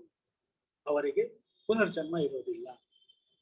ಯಾರು ಈ ಮತವನ್ನ ಪರಿಗಣನೆಗೆ ತೆಗೆದುಕೊಳ್ಳೋದಿಲ್ಲ, ಯಾರು ಅಸೂಯೆಯ ಕಾರಣದಿಂದಾಗಿ ಇವನೇನು ಮಹಾ ಅನ್ನುವ ವಿಚಾರವನ್ನ ಮನಸ್ಸಿನಲ್ಲಿ ದೃಢೀಕರಿಸಿಕೊಂಡು ಈ ವಿಚಾರಗಳನ್ನ ಧಿಕ್ಕರಿಸ್ತಾರೆ, ಅಂತಹ ಸರ್ವಜ್ಞಾನ ವಿಮೂಢ, ತಮ್ಮ ಎಲ್ಲ ಜ್ಞಾನಗಳಲ್ಲಿಯೂ ಮೋಹದಿಂದ ಆವೃತವಾಗಿರುವಂತಹ ಅಚೇತಸಃ ಅಂತಹ ಅವಿವೇಕಿಗಳನ್ನ ನಷ್ಟಾನ್ ವಿಧಿ, ಅವರು ತಮ್ಮ ಪುರುಷಾರ್ಥಗಳಿಂದ ಚ್ಯುತರಾಗಿದ್ದಾರೆ, ಕೆಳಗೆ ಬಿದ್ದಿದ್ದಾರೆ. ಆದ್ದರಿಂದ ಅವರು ಪ್ರಯೋಜನಕ್ಕೆ ಬಾರದವರು, ಮೃತಪ್ರಾಯರು ಅಂತ ತಿಳಿ ಅಂತ ಹೇಳ್ತಾರೆ. ಸೊ ಅಂದ್ರೆ ಹಿಂದಿನ ಶ್ಲೋಕದಲ್ಲಿ ಯಾವ ವಿಚಾರವನ್ನ ಹೇಳಿದನೋ ಅದೇ ವಿಚಾರವನ್ನ ಈ ಶ್ಲೋಕದಲ್ಲಿ ವ್ಯತಿರೇಕದ ಮೂಲಕ ಹೇಳಿದ್ದಾನೆ. ಅದರ ವಿರುದ್ಧವಾದಂತಹ ಗುಣ ಹೊಂದಿದ್ರೆ ವಿರುದ್ಧವಾದಂತಹ ಒಂದು ವ್ಯಕ್ತಿತ್ವ ಕೂಡ ಅವರದಾಗಿರುತ್ತೆ. ಆದ್ದರಿಂದ ಅವರಿಂದ ಜಗತ್ತಿಗೆ ಪ್ರಯೋಜನವಾಗುವುದಿಲ್ಲ. ಅನ್ನೋ ಮಾತನ್ನ ಹೇಳ್ತಾನೆ. ಮುಂದಿನ ಶ್ಲೋಕ ನೋಡಿ, ಇದು 34ನೇ ಶ್ಲೋಕ ಸುಭಾಷಿತದ ರೀತಿಯಲ್ಲಿದೆ, ಸುಭಾಷಿತವೇ ಅದು. ಇಲ್ಲಿ ಹೇಳ್ತಾನೆ, ನಮ್ಮ ಎಲ್ಲ ಸಮಸ್ಯೆಗಳಿಗೆ ಮೂಲವಾದದ್ದು ಎರಡೇ ವಿಚಾರ, ರಾಗ ಮತ್ತು ದ್ವೇಷ. ರಾಗ ಅಂತಂದ್ರೆ ಅನುರಾಗ, ಒಂದರ ಬಗ್ಗೆ ಮಮತೆ, ಅದನ್ನ ನಾನು ಇಟ್ಕೋಬೇಕು ಅಥವಾ ಅದನ್ನ ಪಡಿಬೇಕು ಅಂತ ಅನ್ನೋದು.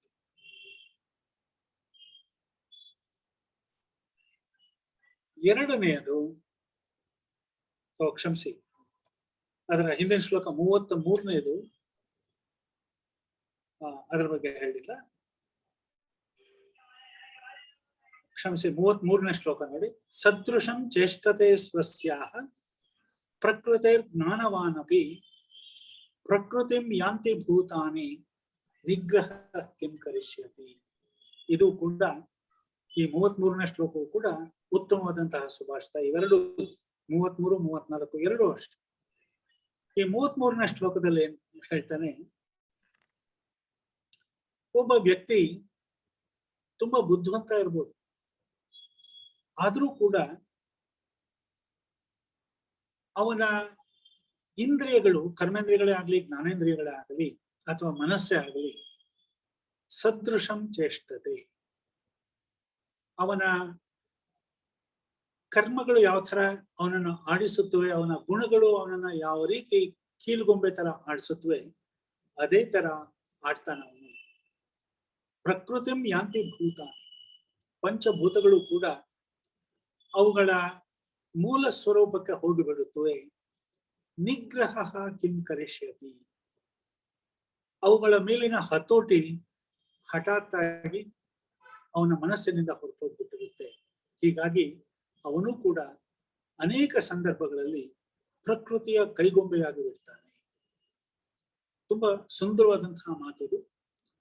ಅಂದ್ರೆ ಪರಮಾತ್ಮ ಇಲ್ಲಿ ಹೇಳೋದು, ಬುದ್ಧಿವಂತನಾದ ವ್ಯಕ್ತಿಗೂ ಕೂಡ ತನ್ನ ಮನಸ್ಸಿನ ಮೇಲೆ, ತನ್ನ ಇಂದ್ರಿಯಗಳ ಮೇಲೆ ಸಂಪೂರ್ಣವಾದ ಹತೋಟಿಯನ್ನ ಸಾಧಿಸೋದು ತುಂಬಾ ಕಷ್ಟಕರವಾದ ಕೆಲಸ ಅನ್ನೋ ಮಾತನ್ನ ಈ ಶ್ಲೋಕದಲ್ಲಿ ಹೇಳಿ, ಮುಂದೆ ಅದನ್ನ ಹೇಗೆ ವಶಕ್ಕೆ ತಂದುಕೋಬೇಕು ಅನ್ನೋ ಮಾತನ್ನ ಹೇಳ್ತಾರೆ. ನಿಜ, ಸಾಮಾನ್ಯವಾದ ವ್ಯಕ್ತಿಗೂ ಕೂಡ ಅಥವಾ ಸ್ವಲ್ಪ ಬುದ್ಧಿವಂತನಾದ ವ್ಯಕ್ತಿಗೂ ಕೂಡ ಸದೃಶಂ ಚೇಷ್ಟತೆ ಸ್ವಸ್ಯಾಹ, ಜ್ಞಾನವಾನಪಿ ಪ್ರಕೃತೇಃ ಸದೃಶಂ ಚೇಷ್ಟತೆ ಭೂತಾನಿ ಪ್ರಕೃತಿಂ ಯಾಂತಿ ನಿಗ್ರಹ ಕಿಂ ಕರಿಷ್ಯತಿ. 3 ವಾಕ್ಯಗಳಿಂದ ಕೂಡಿರುವಂತಹ ಶ್ಲೋಕ. ಜ್ಞಾನವಾನಪಿ, ಜ್ಞಾನ ಇರುವವನು ಕೂಡ, ಅಂದ್ರೆ ಅನ್ಇಂಟೆಲಿಜೆಂಟ್ person who is capable of handling things on his own, who is normally controlled. ಜ್ಞಾನವಾನ್ ಅಪಿ, ಬುದ್ಧಿವಂತನಾದರೂ ಕೂಡ ಪ್ರಕೃತೇಃ ಸದೃಶಂ ಚೇಷ್ಟತೆ, ತನ್ನ ಪ್ರಕೃತಿಗೆ, ತನ್ನ ಸಹಜ ಸ್ವಭಾವಕ್ಕೆ ಸದೃಶಂ ಹೊಂದುವಂತೆ ಚೇಷ್ಟತೆ, ತನ್ನ ಕೆಲಸಗಳನ್ನ ಮಾಡ್ತಾನೆ. ಭೂತಾನಿ ಪ್ರಕೃತಿಂ ಯಾಂತಿ, ಪಂಚಭೂತಗಳು, ಪೃಥಿವ್ಯ ತೇಜೋ ವಾಯುವಾದಿ ಅಂಶಗಳು ಅವನಲ್ಲಿ ಏನಿರುತ್ತವೆ ಅವು ಪ್ರಕೃತಿಂ ಯಾಂತಿ, ತಮ್ಮ ಮೂಲ ಸ್ವಭಾವವನ್ನ ಅನುಸರಿಸುತ್ತವೆ, ಅನುಕರಿಸುತ್ತವೆ. ನಿಗ್ರಹ ಕಿಂ ಕರಿಷ್ಯತಿ, ಅವುಗಳ ಮೇಲೆ ನಿಗ್ರಹ ಏನ್ ಮಾಡೋದಿಕ್ಕೆ ಸಾಧ್ಯ? ಯಾಕೆಂತಂದ್ರೆ ಇವನು ಎಷ್ಟ ಕಷ್ಟಪಟ್ಟರು ಕೂಡ ಪ್ರಕೃತಿ ಸ್ವಭಾವ, ಆ ಸ್ವಭಾವವನ್ನ ನಿಗ್ರಹಿಸಬೇಕು. ಈ ಗುಣಗಳ ಚೇಷ್ಟೆಯನ್ನ ಸಂಪೂರ್ಣವಾಗಿ ಹದ್ದುಬಸ್ತಿಗೆ ತಂದ್ಕೋಬೇಕು ಅಂತಂದ್ರೆ ಅವನು ನಿಸ್ತ್ರೈಗುಣ್ಯನಾಗಬೇಕು, ಗುಣಾತೀತನಾಗಬೇಕು. ಎಲ್ಲಿಯ ತನಕ ಅವನು ಆ ಗುಣಾತೀತ ಆಗೋದು ಕಷ್ಟ ಇದೆಯೋ ಅಲ್ಲಿಯ ತನಕ ಇವನು ಇಂದ್ರಿಯಗಳ ಮೇಲೆ ನಿಗ್ರಹವನ್ನ ತಪ್ಪಿಸಿಕೊಳ್ಳುವುದು ಅಷ್ಟೇ ಸಾಧ್ಯತೆಗಳಿರುವಂತ ವಿಚಾರ. ಇದು ತುಂಬಾ ಸೈಕಾಲಜಿನಲ್ಲಿ ತುಂಬಾ ಒಳ್ಳೆಯ ಸ್ಟೇಟ್ಮೆಂಟ್. ಇದು ವೆರಿ ಎಕ್ಸಿಮೆಟಿಕ್ ಸ್ಟೇಟ್ಮೆಂಟ್. ಏ ತ್ವೇತದ್ ಅಭ್ಯಸೂಯಂತಹ ನ ಅನುತಿಷ್ಠ ಸದೃಶಂ ಚೇಷ್ಟತೆ ಸ್ವಸ್ಯಾಹ ಪ್ರಕೃತಿರ್ ಜ್ಞಾನವಾನಪಿ ಪ್ರಕೃತಿಂ ಯಾಂತಿ ಭೂತಾನಿ ನಿಗ್ರಹ ಕಿಂ ಕರಿಷ್ಯತಿ. ಜ್ಞಾನವಾನ್ ಅಪಿ, ಬುದ್ಧಿವಂತನೇ ಆಗಿರಬಹುದು, ಪ್ರಕೃತೆ ಸದೃಶಂ ಚೇಷ್ಟತೆ, ತನ್ನ ಸ್ವಭಾವಕ್ಕೆ ಅನುಗುಣವಾಗಿ ಅವನು ಕೆಲಸ ಮಾಡ್ತಾ ಹೋಗ್ತಾನೆ. ಭೂತಾನಿ ಪ್ರಕೃತಿಂ ಯಾಂತಿ, ಪಂಚಭೂತಗಳು ತಮ್ಮ ಕೆಲಸಗಳನ್ನ ತಾವು ಸ್ವಭಾವಜನ್ಯವಾದಂತಹ ಕೆಲಸಗಳನ್ನ ಮಾಡಿಬಿಡುತ್ತವೆ. ನಿಗ್ರಹ ಕಿಂ ಕರಿಷ್ಯತಿ, ತುಂಬಾ ಅರ್ಥಪೂರ್ಣವಾದಂತಹ ಶ್ಲೋಕ. ಇಲ್ಲಿ ಪ್ರವೃತ್ತಿ ಅಂತಂದ್ರೆ ಏನು? ಇದು ತುಂಬಾ ಪ್ರಾಚೀನವಾದಂತಹ ವಾಸನೆ. ಪ್ರಾಚೀನ ವಾಸನೆ ಅಂತಂದ್ರೆ ಹಿಂದಿನ ಕರ್ಮಗಳಿಂದ ಉಂಟಾಗಿರುವಂತಹ ಅವನ ವ್ಯಕ್ತಿತ್ವ. ಧರ್ಮ ಅಧರ್ಮವೇ ಮುಂತಾದ ಸಂಸ್ಕಾರ ಅವನಲ್ಲಿ ತಾನು ಹಿಂದೆ ಮಾಡಿದಂತಹ ಕೆಲಸಗಳ ಸಂಸ್ಕಾರ ಲೇಷ ಉಳಿದೇ ಇರುತ್ತೆ. ಅದಕ್ಕೆ ವಾಸನೆ ಅಂತ ಕರೀತಾರೆ. ಮಹಾಭಾರತದಲ್ಲಿ ಒಂದು ಮಾತು ಬರುತ್ತೆ, ಸಂಸ್ಕಾರೋ ಬಲವಾನ್ ಏಷಃ, ಸಂಸ್ಕಾರ ಬಲವಾನ್ ಏಷಃ. ಈ ಸಂಸ್ಕಾರ ಅಂತ ಅನ್ನೋದು ತುಂಬಾ ಬಲಶಾಲಿಯಾದದ್ದು. ಬ್ರಹ್ಮಾದ್ಯ ಅಪಿ ತದ್ವಶಾಃ, ಬ್ರಹ್ಮ ಆದಿ ಅಪಿ ತತ್ವಶಾಃ, ಬ್ರಹ್ಮನೇ ಮುಂತಾದವರು ಕೂಡ ಈ ಸಂಸ್ಕಾರಕ್ಕೆ ವಶರಾದವರು, ಅದರ ಹಿಡಿತದಲ್ಲಿ ಇರುವವರು. ತಥಾಪಿ ಸಹ ಅನ್ಯಥಾ ಕರ್ತುಂ ಶಕ್ಯತೆ ಇತಿ ಪ್ರಯತ್ನತಃ. ಹಾಗಿದ್ರೂ ಕೂಡ ನಾವು ಪ್ರಯತ್ನ ಪಟ್ಟರೆ ಖಂಡಿತವಾಗಿಯೂ ಕೂಡ ಅನ್ಯಥಾ ಕರ್ತುಂ, ಇವುಗಳ ಹಿಡಿತದಿಂದ ತಪ್ಪಿಸಿಕೊಳ್ಳುವುದಕ್ಕೆ ಶಕ್ಯತೆ, ಸಾಧ್ಯವಾಗುತ್ತದೆ. ಅಂದ್ರೆ ಪ್ರವೃತ್ತಿಗಳು, ಸಂಸ್ಕಾರಗಳು ನಮ್ಮ ಮನಸ್ಸಿನ ಮೇಲೆ ತುಂಬಾ ಹೆಚ್ಚಿನ ಹಿಡಿತವನ್ನ ಹೊಂದಿರುತ್ತವೆ, ನಿಜ. ನಮ್ಮ ಪಂಚಭೂತಗಳು ಕೂಡ ತಮ್ಮ ಪೂರ್ವಜನ್ಮ ವಾಸನೆಯಿಂದ, ಸಂಸ್ಕಾರದ ಫಲದಿಂದ, ಗುಣಗಳ ಪ್ರಕರ್ಷತೆಯಿಂದ ಅವು ಹೇಳಿದ ಕೆಲಸವನ್ನ ಮಾಡಿಬಿಡುತ್ತವೆ. ಆದರೆ ಮಹಾಭಾರತ ಹೇಳುತ್ತೆ, ಪ್ರಯತ್ನಾತ್, ಸರಿಯಾದ ರೀತಿಯಲ್ಲಿ ನಾವು ಪ್ರಯತ್ನವನ್ನ ಮಾಡಿದರೆ ಅನ್ಯಥಾ ಕರ್ತುಂ ಶಕ್ಯತೆ. ಹಾಗಿದ್ರೂ ಕೂಡ ಇದನ್ನ ಜಯಿಸೋದಿಕ್ಕೆ, ಅವುಗಳ ಮೇಲೆ ಹಿಡಿತವನ್ನ ಸಾಧಿಸೋದಿಕ್ಕೆ ಸಾಧ್ಯ ಇದೆ. ಅಂದ್ರೆ ಇಲ್ಲಿ ಒಂದು ರೀತಿಯ ಸಮಾಧಾನವನ್ನ ಈ ಶ್ಲೋಕ ನಮಗೆ ತರುತ್ತೆ. ನಿಜ, ಎಲ್ಲವೂ ಕೂಡ ಬರೀ ಕರ್ಮದ ವಶದಲ್ಲಿಯೇ ಇಲ್ಲ. ನಾನು ಈಗ ಕಷ್ಟಪಟ್ಟು ಅವುಗಳನ್ನ ನಿಯಂತ್ರಿಸೋದಕ್ಕೆ ಪ್ರಯತ್ನ ಪಟ್ಟರೆ ನನ್ನ ಪ್ರಯತ್ನದಲ್ಲಿ ನಾನು ಖಂಡಿತವಾಗಿಯೂ ಕೂಡ ಯಶಸ್ವಿಯಾದೆನು. ಆ ಮಾತ ಮೇಲೆ ಹೇಳುತ್ತೆ, ಸದೃಶಂ ಚೇಷ್ಟತೆ ಸ್ವಸ್ಯಾಹ ಪ್ರಕೃತೇಃ ಜ್ಞಾನವಾನಪಿ ಪ್ರಕೃತಿಂ ಯಾಂತಿ ಭೂತಾನಿ ನಿಗ್ರಹ ಕಿಂ ಕರಿಷ್ಯತಿ. ಇದು ಅಷ್ಟೇ ತುಂಬಾ ಅರ್ಥಪೂರ್ಣವಾದಂತಹ ಶ್ಲೋಕಗಳಿವೆ.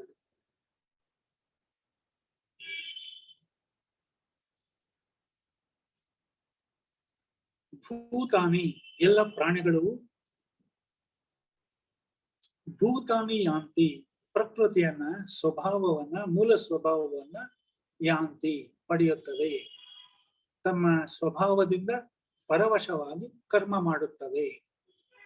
ಜ್ಞಾನವಾನ್, ಜ್ಞಾನಿಯೂ ಕೂಡ ಸ್ವಸ್ಯಾಹ, ತನ್ನ ಪ್ರಕೃತೇಹೇ, ಪ್ರಕೃತಿಗೆ, ತನ್ನ ಸ್ವಭಾವಕ್ಕೆ ಸದೃಶಂ, ಅನುಸಾರವಾಗಿ ಚೇಷ್ಟತೆ, ಪ್ರಯತ್ನಿಸ್ತಾನೆ.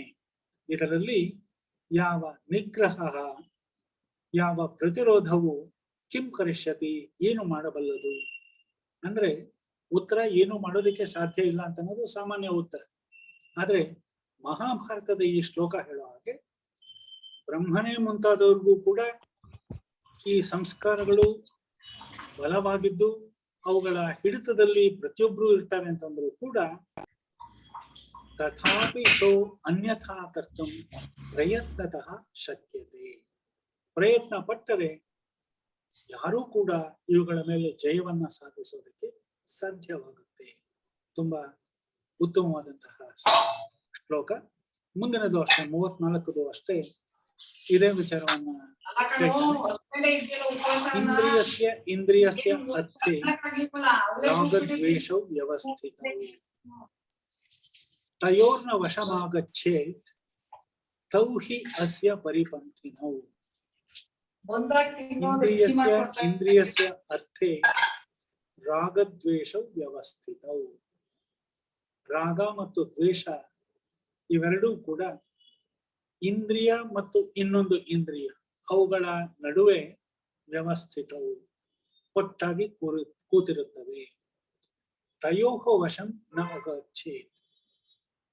ಅವುಗಳ ಹಿಡಿತಕ್ಕೆ ನಾವು ಸಿಕ್ಕಿಕೋಬಾರದು. ತೌಹಿ ಅಸ್ಯ ಪರಿಪಂಥಿನೌ. ಅವೇ ಇದರ ಪರಿಪಂಥಿನೌ ಪ್ರತಿಬಂಧಕಗಳು. ಇದರ ಅಂತಂದ್ರೆ ಯಾರು? ಮುಮುಕ್ಷುವಿನ, ಯಾರು ಮೋಕ್ಷವನ್ನು ಇಷ್ಟಪಡ್ತಾನೆ ಅವನಿಗೆ ಪ್ರತಿಬಂಧಕ ಯಾವುದು? ರಾಗ ಮತ್ತು ದ್ವೇಷ. ಈ ರಾಗ ಮತ್ತು ದ್ವೇಷ ಇವೆರಡಕ್ಕೂ ಕೂಡ ತುಂಬಾ ಸುಂದರವಾದ ಅರ್ಥವನ್ನು ಕೊಡ್ತಾರೆ. ನಮಗೆ ಯಾವ ವಿಷಯದಲ್ಲಿ ಇಷ್ಟ ಇರುತ್ತೆ ಅವುಗಳಲ್ಲಿ ಅನುರಾಗ ಮೂಡುತ್ತೆ. ಆದ್ದರಿಂದ ಇಷ್ಟ ವಿಷಯಗಳಲ್ಲಿ ರಾಗ ಬರುತ್ತೆ. ನಮಗೆ ಯಾವುದು ಇಷ್ಟ ಇಲ್ಲವೋ ಅವುಗಳ ವಿಷಯದಲ್ಲಿ ದ್ವೇಷ ಇರುತ್ತೆ. ಅನಿಷ್ಟ ವಿಷಯಗಳಲ್ಲಿ ದ್ವೇಷ. ಇವೆರಡೂ ಕೂಡ ಒಂದು ಇನ್ನೊಂದು like two faces of the same coin. ಒಂದೇ ನಾಣ್ಯದ ಎರಡು ಮುಖ ಇದ್ದಾರೆ. ರಾಗ ದ್ವೇಷವಾಗಬಹುದು, ದ್ವೇಷ ರಾಗವಾಗಬಹುದು, depending on our mental state.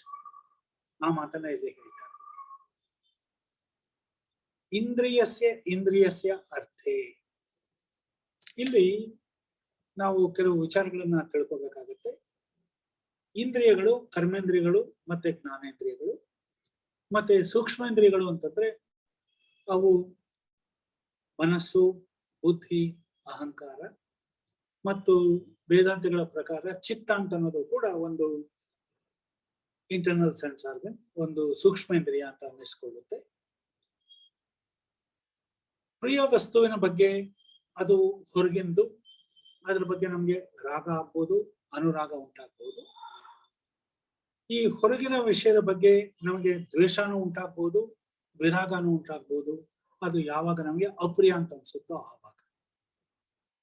ತುಂಬಾ ಸಿಹಿಯಾಗಿರುವ ಊಟವನ್ನ ನಾವೆಲ್ಲ ಇಷ್ಟಪಡ್ಬೋದು, ಅನುರಾಗ. ಹಾಗಲಕಾಯಿ ಗೊಜ್ಜು ದೇಹಕ್ಕೆ ಒಳ್ಳೆಯದು, ಆದ್ರೆ ನನಗೆ ಹಿತ ಇಲ್ಲ, ಬೇಡ ಅಂತ ಅನ್ಸುತ್ತೆ. ಅದ್ರ ಮೇಲೆ ದ್ವೇಷನೂ ಉಂಟಾಗ್ಬೋದು over a period of time. ಆದ್ರೆ ಮನುಷ್ಯ ಈ ಸಂಸಾರದ ಜಂಜಾಟದಲ್ಲಿ ಸಿಕ್ಕಾಕೊಳ್ಳೋದು ಈ ರಾಗದಿಂದಲೂ ಸಿಕ್ಕಾಕೋಬಹುದು, ದ್ವೇಷದಿಂದಲೂ ಸಿಕ್ಕಾಕೋಬಹುದು, ಅಥವಾ ಅವೆರಡರ ಕಾಂಬಿನೇಷನ್ ಇಂದಲೂ ಸಿಕ್ಕಾಕೋಬಹುದು. ಭವಬಂಧನಕ್ಕೆ ಕಟ್ಟುಕೊಳ್ಳೋದು ಮನುಷ್ಯ ಈ ರಾಗ ಮತ್ತು ದ್ವೇಷ ಇವೆರಡರ ಕಾರಣದಿಂದ. ಅವು ವ್ಯವಸ್ಥಿತವು, ತುಂಬಾ ಪಟ್ಟಾಗಿ ನಮ್ಮ ಮನಸ್ಸಿನಲ್ಲಿ ಕೂತ್ಕೊಂಡ್ಬಿಟ್ಟಿರುತ್ತೆ. The very well entrenched in our minds. ಆ ಕಾರಣದಿಂದಾಗಿ ನಾವು ಅವುಗಳ ವಶಕ್ಕೆ ಸಿಕ್ಕಿಬಿಟ್ರೆ ಅವು ನಮ್ಮನ್ನ ಹಿಂಡಿ ಹಿಪ್ಪೆ ಮಾಡುತ್ತವೆ, ನಮ್ಮನ್ನ ಈ ಸಂಸಾರದಲ್ಲಿ ಮತ್ತೆ ಮತ್ತೆ ಜನ್ಮ ತಾಳುವಂತ ಮಾಡುತ್ತೆ. ನಮ್ಮೆಲ್ಲ ಕಷ್ಟಗಳಿಗೆ ಕಾರಣ ಇವೆರಡೇ. ಮುಖ್ಯವಾಗಿ ಇಲ್ಲಿ ಏನು ಅಂತಂದ್ರೆ, ಒಬ್ಬ ವ್ಯಕ್ತಿ ಆತ್ಮ ಸಾಕ್ಷಾತ್ಕಾರದ ಹಾದಿಯಲ್ಲಿ ಸಾಗಿರುವಾಗ ಈ ರಾಗ ಮತ್ತು ದ್ವೇಷ ಇವೆರಡೂ ಕೂಡ ಅಂತಹ ಮುಮುಕ್ಷುವಿಗೆ ಪರಿಪಂಥಿನವು, ಪ್ರತಿಬಂಧಕಗಳು. ಅವನ ಗುರಿಯನ್ನ ತಪ್ಪಿಸಿ ಬಿಡಬಲ್ಲಂತಹ ಶಕ್ತಿ ಈ ಎರಡಕ್ಕೂ ಇದೆ, ರಾಗಕ್ಕೂ ಇದೆ, ದ್ವೇಷಕ್ಕೂ ಇದೆ. ಆದ್ದರಿಂದ ಒಬ್ಬ ವ್ಯಕ್ತಿ ತುಂಬಾ ಹುಷಾರಾಗಿ ತನ್ನ ಜೀವನವನ್ನು ನಡೆಸ್ಕೊಂಡು ಹೋಗ್ಬೇಕು. ಈ ರಾಗ ದ್ವೇಷ ಅಂತ ಅನ್ನೋದು ಹೊರಗಿನ ಯಾವುದೇ ಒಂದು ವಿಷಯದಲ್ಲಿರೋದಿಲ್ಲ, ವಸ್ತುವಿನಲ್ಲಿರೋದಿಲ್ಲ. ಅದನ್ನ ನೋಡುವವರ ಮನಸ್ಸಿನಲ್ಲಿ ಇವಿರುತ್ತವೆ. ಸಾಧಕ ಆಗ್ಬೇಕಾದವನು ಈ ರಾಗ ದ್ವೇಷ ಎರಡನ್ನೂ ಬಿಟ್ಟು ಅಧ್ಯಾತ್ಮದಲ್ಲೇ ತೊಡಗಬೇಕಾಗತ್ತೆ. ಯಾಕೆಂತಂದ್ರೆ ನಮ್ಮ ದಾರಿಯನ್ನ ತುಂಬಾ ಸುಲಭವಾಗಿ ತಪ್ಪಿಸಬಲ್ಲಂತಹ ಶಕ್ತಿ ಈ ರಾಗಕ್ಕೂ ಇದೆ, ಅನುರಾಗಕ್ಕೂ ಇದೆ, ದ್ವೇಷಕ್ಕೂ ಇದೆ. ತುಂಬಾ ಸುಂದರವಾದಂತಹ ಶ್ಲೋಕ.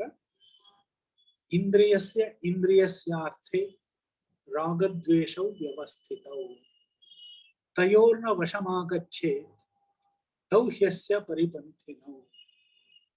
ತುಂಬಾ ಸುಂದರವಾದಂತಹ ಶ್ಲೋಕ, ಸುಭಾಷಿತ, ಯಾವುದೇ ಸಂದರ್ಭದಲ್ಲಿಯೂ ಕೂಡ ಸ್ಮರಣೀಯವಾದಂತಹ ಶ್ಲೋಕ. ನಮ್ಮ ಆಧ್ಯಾತ್ಮಿಕ ಸಿದ್ಧತೆ ನಡೆಸುವಾಗ ಈ ಮಾತನ್ನು ನಾವು ಗಮನದಲ್ಲಿ ಮತ್ತೆ ಮತ್ತೆ ತಂದುಕೊಂಡ್ರೆ ನಮಗೆ ಅತಿ ಹೆಚ್ಚಿನ ಶ್ರೇಯಸ್ಸು ಸಿಗೋದಕ್ಕೆ ಸಾಧ್ಯ. ನಾವು ದಾರಿ ತಪ್ಪದ ಹಾಗೆ ನೋಡಿಕೊಳ್ಳಬೇಕಾದ್ರೆ ಈ ಎರಡನ್ನು, ರಾಗ ಮತ್ತೆ ದ್ವೇಷ, ಇವೆರಡನ್ನು ದೂರ ಇಡಬೇಕಾಗುತ್ತೆ. ತುಂಬಾ ಸುಂದರವಾದಂತಹ ಶ್ಲೋಕ. ಇಂದ್ರಿಯಸ್ಯ ಅರ್ಥೇ ರಾಗದ್ವೇಷೌ ವ್ಯವಸ್ಥಿತೌ ತಯೋರ್ನ ವಶಮಾಗಚ್ಚೇತ್ ತೌ ಹಿ ಅಸ್ಯ ಪರಿಪಂಥಿನೌ. ಇಂದ್ರಿಯಸ್ಯ ಕರ್ಮೇಂದ್ರಿಯಗಳು ಅಥವಾ ಜ್ಞಾನೇಂದ್ರಿಯಗಳು, ಇವುಗಳ ಅರ್ಥೇ ಭೋಗಗಳಲ್ಲಿ ರಾಗದ್ವೇಷವು ವ್ಯವಸ್ಥಿತವು. ರಾಗ ಮತ್ತು ದ್ವೇಷಗಳು ಯಾವಾಗಲೂ ಆಶಯ ಹೊಂದಿರುತ್ತವೆ, ಮನೆ ಮಾಡಿರುತ್ತವೆ. ತಯೋಹೋ, ಅವೆರಡರ ವಶಂ ನ ಆಗಚ್ಚೇತ್, ಅವೆರಡರ ವಶವರ್ತಿಗಳಾಗಬಾರದು, ಅವುಗಳ ಗಾಳಕ್ಕೆ ಬೀಳಬಾರದು. ಯಾಕೆ ಅಂತಂದ್ರೆ ಅಸ್ಯ ಅಂದ್ರೆ ಮುಮುಕ್ಷೋಹೋ, ತೌ ಈ ಎರಡೂ ಕೂಡ ಪರಿಪಂಥಿನವು, ಪುರೋಭಿವೃದ್ಧಿಯ ಮಾರ್ಗದಲ್ಲಿ ವಿಘ್ನ ಉಂಟು ಮಾಡುವ ಮಹಾಶತ್ರುಗಳು. ಆದ್ರಿಂದ ನಾವು ಆ ದಾರಿಯನ್ನ ತುಳಿಬೇಕು ಅಂತಂದ್ರೆ, ಆತ್ಮ ಸಾಕ್ಷಾತ್ಕಾರದ ಹಾದಿಯಲ್ಲಿ ಮುಂದುವರಿಬೇಕು ಅಂತಂದ್ರೆ, ಮೊದಲು ಈ ಇಷ್ಟ ವಿಷಯಗಳಲ್ಲಿ ರಾಗವನ್ನ, ಅನಿಷ್ಟ ವಿಷಯಗಳಲ್ಲಿ ದ್ವೇಷವನ್ನ ಎರಡನ್ನೂ ಕೂಡ ಬಿಡಬೇಕು. ಇಲ್ಲದೆ ಇದ್ರೆ ನಾವು ನಮ್ಮ ಗುರಿಯನ್ನ ಸಾಧಿಸೋದಕ್ಕೆ ಸಾಧ್ಯವಾಗುವುದಿಲ್ಲ. One of the finest verses. ಇಂದ್ರಿಯಸ್ಯಾರ್ಥೆ ರಾಗದ್ವೇಷೌ ವ್ಯವಸ್ಥಿತೌ ತಯೋಃ ನ ವಶಮಾಗಚ್ಚೇತ್ ತೌ ಹ್ಯಸ್ಯ ಪರಿಪಂಥಿನೌ. ಮತ್ತೆ ಮುಂದಿನ ಶ್ಲೋಕದಲ್ಲಿ ಹೇಗೆ ಒಂದು ಧರ್ಮದಿಂದ ಇನ್ನೊಂದು ಧರ್ಮಕ್ಕೆ ನುಸುಳಿದರೆ ಕ್ಷಣಿಕ ಕಾರಣಕ್ಕಾಗಿ ಅದರಿಂದ ಹೆಚ್ಚಿನ ಕಷ್ಟ ಉಂಟಾಗುತ್ತೆ ಅನ್ನೋ ಮಾತನ್ನ ಇಲ್ಲಿ ಕೃಷ್ಣ ಹೇಳ್ತಾನೆ. ಇದರ ಹಿನ್ನೆಲೆಯನ್ನ ನಾವು ಮೊದಲು ಅರ್ಥ ಮಾಡ್ಕೋಬೇಕು. ಶ್ರೇಯೋ ಭೋಕ್ತುಂ ಭೈಕ್ಷ್ಯಮಪೀಹ ಲೋಕೆ ಅಂತ ತಾನು ರಣರಂಗದಿಂದ ಹಿಂತಿರುಗಿ ಕ್ಷತ್ರಿಯ ಧರ್ಮವನ್ನ ಬಿಟ್ಟು ನಾನು ಸನ್ಯಾಸವನ್ನ ಸ್ವೀಕರಿಸ್ತೇನೆ ಅನ್ನುವ ಮಾತನ್ನ ಅರ್ಜುನ ಹೇಳಿರ್ತಾನೆ. ಆ ಒಂದು ವಿಚಾರವನ್ನ ಮನಸ್ಸಿನಲ್ಲಿಟ್ಕೊಂಡು ಕೃಷ್ಣ ಪರಮಾತ್ಮ ಈ ವಿಚಾರವನ್ನ ಅರ್ಜುನನಿಗೆ ಸ್ಪಷ್ಟವಾದ ಮಾತುಗಳಲ್ಲಿ ಹೇಳ್ತಾನೆ. ಶ್ರೇಯಾನ್ ಸ್ವಧರ್ಮೋ ವಿಗುಣಃ ಪರಧರ್ಮಾತ್ ಸ್ವನುಷ್ಠಿತಾತ್ ಸ್ವಧರ್ಮೇ ನಿಧನಂ ಶ್ರೇಯಃ ಪರಧರ್ಮೋ ಭಯಾವಹ. ಅರ್ಥ ತುಂಬಾ ಸಿಂಪಲ್ ಆಗಿದೆ ಇದು, ಆದ್ರೆ ವಿಚಾರ ಸ್ವಲ್ಪ ಹೆಚ್ಚು ಎಕ್ಸ್ಪ್ಲನೇಷನ್ ಅನ್ನ ಬೇಡುತ್ತೆ. ಸ್ವನುಷ್ಠಿತಾತ್, ಸು ಅನುಷ್ಠಿತಾತ್, ಷ್ಠಾತ್ ಅನ್ನೋದು ಧಾತು, ಸು ಅನು ಇವೆರಡೂ ಕೂಡ ಪ್ರತ್ಯಯಗಳು, ಪ್ರಿಫಿಕ್ಸಸ್, ಉಪಸರ್ಗಗಳು.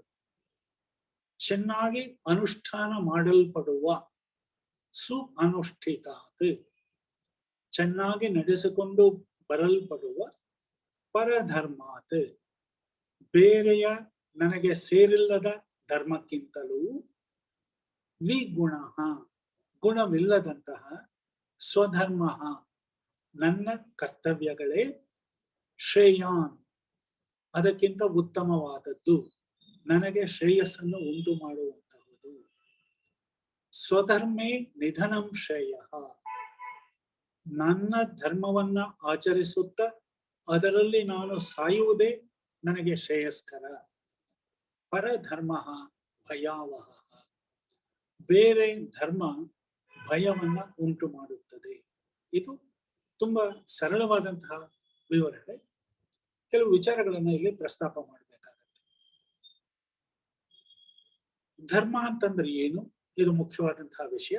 ಇದನ್ನ ನಾನು 5ನೇ ಉಪನ್ಯಾಸದಲ್ಲಿ ಅದರ ಬಗ್ಗೆ ಕೆಲವು ಉರುಳನ್ನು ಕೊಟ್ಟಿದ್ದೆ. ಧರ್ಮ ಅಂತಂದ್ರೆ ಧಾರಣಾ ಧರ್ಮ ಇತ್ಯಾಹುಹು.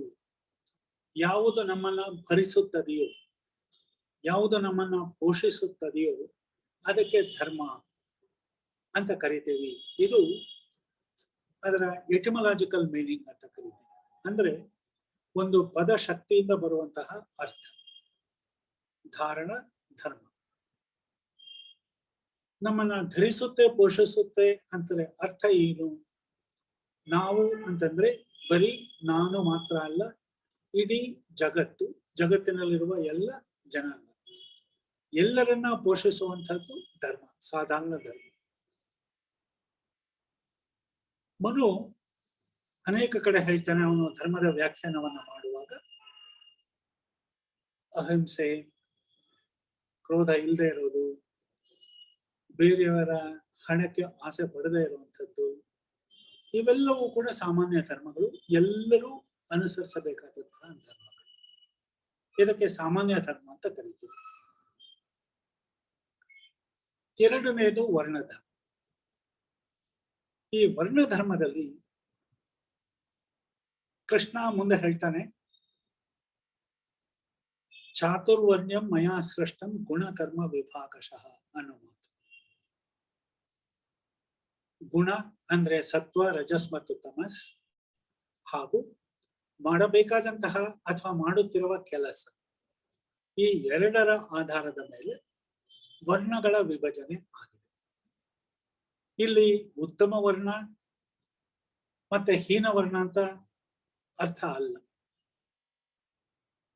ಯಾವುದೇ ಅಂಗಕ್ಕೆ ಊನವಾದರೂ ಹೇಗೆ ಮನುಷ್ಯನಾಗಿ ಉಳಿಯೋದಿಲ್ಲವೋ, ಸಂಪೂರ್ಣ ಮನುಷ್ಯನಾಗಿ ಉಳಿಯೋದಿಲ್ಲವೋ, ಹಾಗೆಯೇ ವರ್ಣದಲ್ಲಿಯೂ ಕೂಡ ಉತ್ತಮ ಮತ್ತೆ ನೀಚ ಅಂತ ಪ್ರಶ್ನೆ ಬರೋದಿಲ್ಲ. ಎಲ್ಲವೂ ಕೂಡ ಮನುಷ್ಯನ ಅಂಗಗಳಂತೆಯೇ ಪ್ರಮುಖವಾದ. ಆದರೆ ಒಂದೊಂದು ವರ್ಣಕ್ಕೆ ಒಂದೊಂದು ಧರ್ಮ ನಿಶ್ಚಿತವಾಗಿದೆ. ಹಾಗೆಯೇ ಆಶ್ರಮ ಧರ್ಮವೂ ಕೂಡ 4 ಆಶ್ರಮಗಳು. ಒಂದು ಮುಖ್ಯವಾಗಿ ಬ್ರಹ್ಮಚರ್ಯ. ಈ ಬ್ರಹ್ಮಚರ್ಯ ಆಶ್ರಮದಲ್ಲಿರುವಂತಹ ವ್ಯಕ್ತಿ ಅವನು ಭಿಕ್ಷೆಯನ್ನ ಸ್ವೀಕರಿಸಿ ಆದರೂ ಗುರುವಿನ ಮನೆಯಲ್ಲಿದ್ದು ಅಧ್ಯಯನವನ್ನ ಮಾಡಬೇಕಾದಂತಹ ಸ್ಥಿತಿ. ಅದು ಅನೇಕ ಧರ್ಮಗಳನ್ನ ಹೊಂದಿದೆ. ಅವನು ಮಾಡಬೇಕಾದಂತಹ ಕರ್ತವ್ಯಗಳು ವಿದ್ಯಾರ್ಥಿ ಅನೇಕ ಇವೆ. ಮಹಾಭಾರತದಲ್ಲಂತೂ ಇದಕ್ಕೆ 100 ಉಪಕಥೆಗಳು ಇವೆ. ಅವ್ರು ಮಾಡಬೇಕಾದಂತಹ ಧರ್ಮ ಏನು ಅಂತ. ಮತ್ತೆ ಎರಡನೆಯದು ಗೃಹಸ್ಥ. ಈ ಗೃಹಸ್ಥಾಶ್ರಮದಲ್ಲಿ ಉಳಿದ ಎಲ್ಲ ಆಶ್ರಮಗಳಿಗೂ ಸ್ಥೈರ್ಯವನ್ನ, ಜೀವನವನ್ನ ಕೊಡುವಂತಹ ಒಂದು ಧರ್ಮ ಇವರು ಕಾಪಾಡಿಕೊಂಡು ಬರಬೇಕಾಗ್ತದೆ. ಅಂದ್ರೆ ಗೃಹಸ್ಥನಾಗದ್ದವನು ಉಳಿದ 3 ವರ್ಣಗಳನ್ನ ಪೋಷಿಸಬೇಕು. ಸರ್ವೋಪಕಾರ ಕ್ಷಮಮಾಶ್ರಮಂತೆ ಅಂತ ಕೌತ್ಸ, ಭರತಂತುವಿನ ಶಿಷ್ಯ, ರಘು ಮಹಾರಾಜನಿಗೆ ಹೇಳ್ತಾನೆ. ಸರ್ವ ಇತರ ಆಶ್ರಮಗಳನ್ನ ಪೋಷಿಸುವಂತಹ ಆಶ್ರಮ ಗೃಹಸ್ಥಾಶ್ರಮ. ಆದ್ರಿಂದ ಈ ಆಶ್ರಮದ ವ್ಯಕ್ತಿಯ ಕೆಲಸ ತುಂಬಾ ಮುಖ್ಯವಾದದ್ದು. ಅವನ ನಡವಳಿಕೆಯು ಸರಿಯಾಗಿರಬೇಕು. ಇಲ್ಲದೇ ಇದ್ರೆ ಸಮಾಜಕ್ಕೆ ಮಾರಕವಾಗುತ್ತದೆ. ಇನ್ನು ಉಳಿದ 2 ಆಶ್ರಮಗಳು, ಮೂರನೇದು ನಿವೃತ್ತಿಯ ಸ್ಥಿತಿ, ವಾನಪ್ರಸ್ಥ. ಕಾಡಿನಲ್ಲಿದ್ದು ಅಥವಾ ಕಾಡಿನಂತಹ ಜಾಗದಲ್ಲಿದ್ದು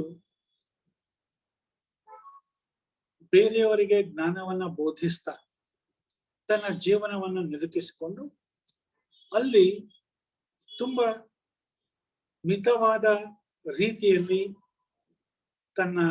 ತನಗೆ ಬೇಕಾದಂತಹ ಹಣ್ಣು ಹಂಪಲು ಇತ್ಯಾದಿಗಳಲ್ಲಿಯೇ ಜೀವನವನ್ನ ಸಾಗಿಸ್ತಾ ತನ್ನ ಅಂತ್ಯವನ್ನ ಎದುರು ನೋಡೋ ಸ್ಥಿತಿ.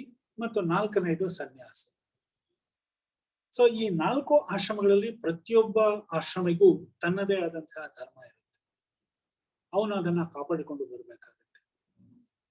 ಮತ್ತೆ ಆಪದ್ಧರ್ಮ ಅಂತ ಒಂದು ವಿಚಾರ ಇದೆ.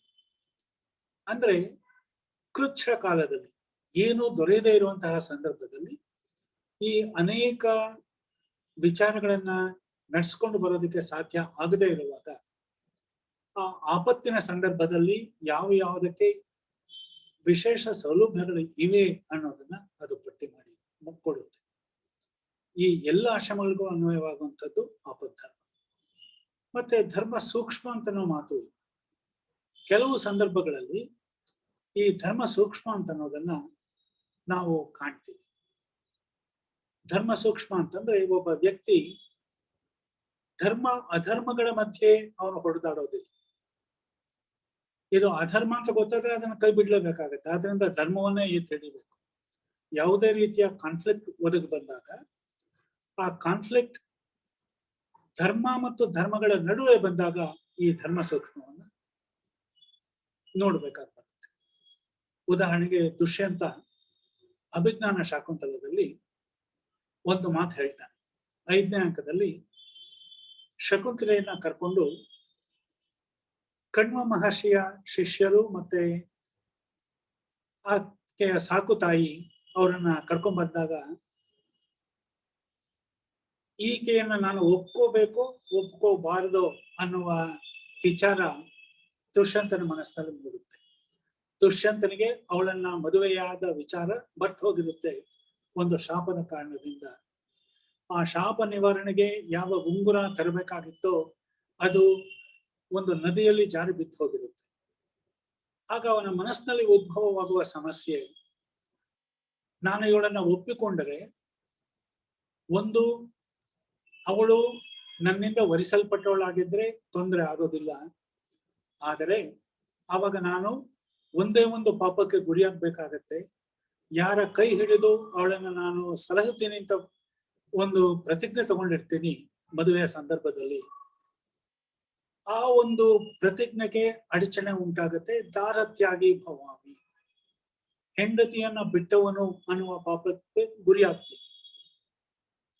ಅಥವಾ ಇವಳನ್ನ ನಾನು ಮದುವೆ ಆಗಿಲ್ಲದೆ ಇವಳನ್ನ ಈಗ ನಾನು ಒಪ್ಪಿಕೊಂಡ್ರೆ ಪರಸ್ತ್ರೀ ಸ್ಪರ್ಶ ಪಾಂಸುಲಹ, ಪರಸ್ತ್ರೀಯನ್ನ ಸ್ಪರ್ಶ ಮಾಡಿದ ಪಾಪಕ್ಕೆ ಗುರಿಯಾಗಬೇಕಾದಂತಹ ವ್ಯಕ್ತಿ. ಈ ಎರಡು ಪಾಪಗಳ ಮಧ್ಯೆ ಯಾವುದು ಉತ್ತಮ ಅಂತನೋ ಧರ್ಮ ಜಿಜ್ಞಾಸೆ ಅವನಲ್ಲಿ ಬರುತ್ತೆ. ಹೀಗಾಗಿ ಆ ಧರ್ಮ ಸೂಕ್ಷ್ಮದ ಕಾರಣದಿಂದ ಅವನು ಆಕೆಯನ್ನ ತ್ಯಜಿಸ್ತಾನೆ. ಅಹೋಸ್ವಿತ್ ಪರಸ್ತ್ರೀ ಸ್ಪರ್ಶ ಪಾಂಸುಲಹ ದಾರತ್ಯಾಗಿ ಭವಾಮ್ಯಾಹೋ ಪರಸ್ತ್ರೀ ಸ್ಪರ್ಶ ಪಾಂಸುಲಹ. ಇದು ಅವನ ಮನಸ್ಸಿನಲ್ಲಿ ಹೇಳುವಂತಹ ಒಂದು ಧರ್ಮ ಸಂಕಟ. ಅದರಿಂದ ಈ ಧರ್ಮ ಸೂಕ್ಷ್ಮಗಳು ಕೂಡ ಅನೇಕ ವೇಳೆ ನಾವು ಮಾಡಬೇಕಾದಂತಹ ಕರ್ತವ್ಯಗಳನ್ನ ನಿರ್ಧರಿಸುತ್ತವೆ. ಈ ಕಾಂಟೆಕ್ಸ್ಟ್ ಬರೋದಾದ್ರೆ ಅರ್ಜುನ ಕ್ಷತ್ರಿಯ ಹಾಗೂ ಗೃಹಸ್ಥ ಈ ಎರಡೂ ಧರ್ಮಗಳನ್ನ, ವರ್ಣಧರ್ಮ ಮತ್ತು ಆಶ್ರಮ ಧರ್ಮ ಎರಡನ್ನೂ ಬಿಟ್ಟು ಅವನು ಯುದ್ಧ ಮಾಡದೆ ಹಿಂಜರಿಯೋದು ಮತ್ತು ಸನ್ಯಾಸಿಯಾಗೋದು ಧರ್ಮಕ್ಕೆ ವಿರುದ್ಧವಾದದ್ದು. ಅದರಿಂದಾಗಿ ಅವನು ಆ ಎರಡೂ ವಿಚಾರಗಳಲ್ಲಿ ಸ್ವನುಷ್ಠಿತಾತೆ ಸ್ವ ಅನುಷ್ಠಿತಾತೆ ಚೆನ್ನಾಗಿ ಅದನ್ನು ಅನುಷ್ಠಾನಕ್ಕೆ ತಂದರೂ ಕೂಡ ಅದು ಪರಧರ್ಮವಾದ್ದರಿಂದ ಅವನು ತನ್ನ ಧರ್ಮದಿಂದ ಬಾಹಿರನಾಗ್ತಾನೆ. ಇದು ಅವನ ಶ್ರೇಯಸ್ಸಿಗೆ ಪೂರಕವಲ್ಲ. ಆದ್ದರಿಂದ ಸ್ವಧರ್ಮ ವಿಗುಣ ಅಪಿ, ಈಗ ಅವನು ಮಾಡಬೇಕಾದಂತಹ ಕೆಲಸ ಕ್ಷತ್ರಿಯನಾಗಿ ತನ್ನವರನ್ನ ಕೊಲ್ಲುವುದು ಗುಣವಿಲ್ಲದೆ ಇದ್ರೂ ಕೂಡ ಅದೇ ಅವನ ಶ್ರೇಯಸ್ಸಿಗೆ ಒಳ್ಳೆಯದು. ಆದ್ದರಿಂದ ಸ್ವಧರ್ಮೇ ನಿಧನಂ ಶ್ರೇಯ, ಯುದ್ಧ ಮಾಡ್ತಾ ನೀನು ಸತ್ರು ಒಳ್ಳೆಯದು. ಪರಧರ್ಮ, ನೀನು ಭಿಕ್ಷೆ ಬೇಡೋದಾಗ್ಲಿ, ನಿನ್ನ ಇಂದಿನ ವರ್ಣದಿಂದ ಹೊರಕ್ಕೆ ಬಂದು ನಾನು ಕ್ಷತ್ರಿಯನಾಗಿ ಉಳಿಯೋದಿಲ್ಲ ಅಂತ ಅನ್ನೋದಾಗ್ಲಿ ಭಯಾವಹ, ನಿನಗೆ ಮುಂದೆ ಜೀವನದಲ್ಲಿ ಹೆಚ್ಚು ಕಷ್ಟವನ್ನು ತರುತ್ತೆ. ಆದ್ದರಿಂದ ಅದನ್ನ ಮಾಡಬೇಡ. ತುಂಬಾ ಉತ್ತಮವಾದ ರೀತಿಯಲ್ಲಿ ಇಲ್ಲಿ ಉಪದೇಶವನ್ನ, ತನ್ನ ನಿರ್ಣಯವನ್ನ ಕೊಡ್ತಾ ಇದ್ದಾನೆ ಕೃಷ್ಣ ಪರಮಾತ್ಮ. ಶ್ರೇಯಾನ್ ಸ್ವಧರ್ಮೋ ವಿಗುಣ ಪರಧರ್ಮಾತ್ ಸ್ವನಷ್ಠಿತಾತ್ ಸ್ವಧರ್ಮೇ ನಿಧನಂ ಶ್ರೇಯಃ ಪರಧರ್ಮೋ ಭಯಾವಹ. ತುಂಬಾ ಚಾಣಾಕ್ಷತೆಯಿಂದ ಅರ್ಜುನನಿಗೆ ಅವನು ಉಪದೇಶವನ್ನು ಕೊಡ್ತಾ ಇದ್ದಾನೆ. One of the finest verses in ಭಗವದ್ಗೀತೆ. ತುಂಬಾ ಚೆನ್ನಾಗಿ ನೋಡಿ ಬಂದಿದೆ. ಇಲ್ಲಿಗೆ ಇವತ್ತಿನ ಉಪನ್ಯಾಸವನ್ನ ಸಮಾಪನಗೊಳಿಸೋಣ. ಸಮಾಪನ ಶ್ಲೋಕಗಳೊಂದಿಗೆ. ಏಕಂ ಶಾಸ್ತ್ರಂ ದೇವಕೀ ಪುತ್ರ ಗೀತಂ ಏಕೋ ದೇವೋ ದೇವಕೀ ಪುತ್ರ ಏವ ಏಕೋ ಮಂತ್ರಸ್ತಸ್ಯ ನಾಮಾನಿ ಯಾನಿ ಕರ್ಮಾಪ್ಯೇಕಂ ತಸ್ಯ ದೇವಸ್ಯ ಸೇವಾ. ಶ್ರೀ ಕೃಷ್ಣಂ ಯೋಗಿವರ್ಯಂ ಯಜನ ಸುಖದಂ ಗೋಪಿಕಾನಂದಕಂದಂ ಗೀತಾ ತತ್ವೈಕ ವೇದ್ಯಂ ಭವಹರಣ ಪಟುಂ ಮುಕ್ತ ಸ್ವಭಾವಂ ಪಾರ್ಥಂ ಖಿನ್ನಂ ಪ್ರಪಶ್ಯ ಸ್ಥಿರಮತಿಮಕರೋತ್ ಆತ್ಮೋಪದೇಶಾತ್ ಯಸ್ಸರ್ವಾತ್ಮಾ ಪ್ರಭುಂ ತಂ ಸ್ಥಿರ ಸುಖ ನಿಲಯಂ.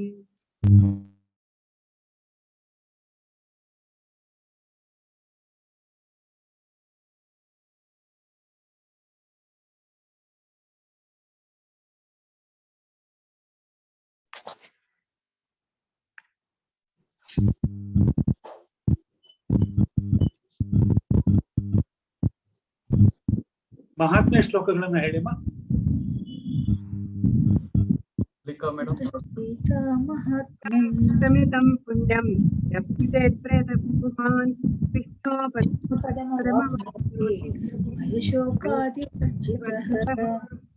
ಗೀತಾಧ್ಯಯನ ಸ್ಥೀಲಸ್ಯ ಪ್ರಾಣಾಯಾಮಃ ಪರಸ್ಯ ಚ ನೈವ ಸಂತಿಃ ಪಾಪಾನಿ ಜನ್ಮಕೃತಾನಿ ಚ ಮಲನಿರ್ಮೋಚನಂ ಜಲಸ್ನಾನಂ ನಿತ್ಯೇನ.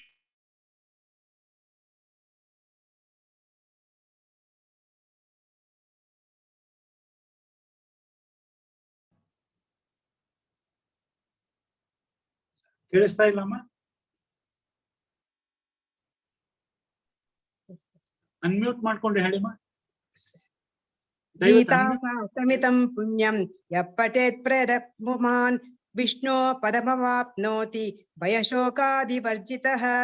ಗೀತಾಧ್ಯಯನ ಶೀಲಸ್ಯ ಪ್ರಾಣಾಯಾಮಃ ಪರಸ್ಯ ಚ ನೈವ ಸಂತಿಃ ಪಾಪಾನಿ ಪೂರ್ವಜನ್ಮ ಕೃತಾನಿ ಚ ಮಲನಿರ್ಮೋಚನಂ ಪುಂಸಾಂ ಜಲಸ್ನಾನಂ ದಿನೇ ದಿನೇ ಸಕೃತ್ ಗೀತಾಂಬಸಿ ಸ್ನಾನಂ ಸಂಸಾರಮಲನಾಶನಂ. ಗೀತಾ ಸುಗೀತಾ ಕರ್ತವ್ಯ ಕಿಮನ್ಯೈ ಶಾಸ್ತ್ರ ವಿಸ್ತರೈ ಯಾ ಸ್ವಯಂ ಪದ್ಮನಾಭಸ್ಯ ಮುಖಪದ್ಮಾತ್ ವಿನಿಸೃತಾ. ಭಾರತಾಮೃತ ಸರ್ವಸ್ವಂ ವಿಷ್ಣೋರ್ವಕ್ತ್ರಾತ್ ವಿನಿಸೃತಂ. ಗೀತಾ ಗಂಗೋದಕಂ ಪೀತ್ವಾ ಪುನರ್ಜನ್ಮ ನ ವಿದ್ಯತೆ. ಸರ್ವೋಪನಿಷದೋ ಗಾವೋ ದೋಕ್ತಾ ಗೋಪಾಲನಂದನಃ. ಪಾರ್ಥೋ ವತ್ಸ ಸ್ತುತಿರ್ಭೋಕ್ತಾ ದುಕ್ತಂ ಗೀತಾಮೃತಂ ಮಹತ್. ಏಕಂ ಶಾಸ್ತ್ರಂ ದೇವಕೀ ಪುತ್ರ ಗೀತಂ ಏಕೋ ದೇವೋ ದೇವಕೀ ಪುತ್ರ ಏವ. ಏಕೋ ಮಂತ್ರಸ್ತಸ್ಯ ನಾಮಾನಿ ಯಾನಿ ಕರ್ಮಾಪ್ಯೇಕಂ ತಸ್ಯ ದೇವಸ್ಯ ಸೇವಾ. ಕಾಯೇನ ವಾಚಾ ಮನಸೇಂದ್ರಿಯರ್ವಾ ಬುದ್ಧಾತ್ಮನಾ ವಾ ಪ್ರಕೃತೆ ಸ್ವಭಾವಾತ್ ಕರೋಮಿ ಯತ್ ಸಕಲಂ ಪರಸ್ಮೈ ನಾರಾಯಣಾಯೇತಿ ಸಮರ್ಪಯಾಮಿ. ಶ್ರೀಮನ್ನಾರಾಯಣಾಯೇತಿ ಸಮರ್ಪಯಾಮಿ.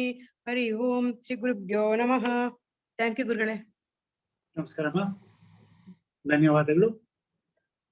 ಪ್ರಶ್ನೆಗಳೇನಾದ್ರೂ ಇದ್ರೆ ಕೇಳಬಹುದು.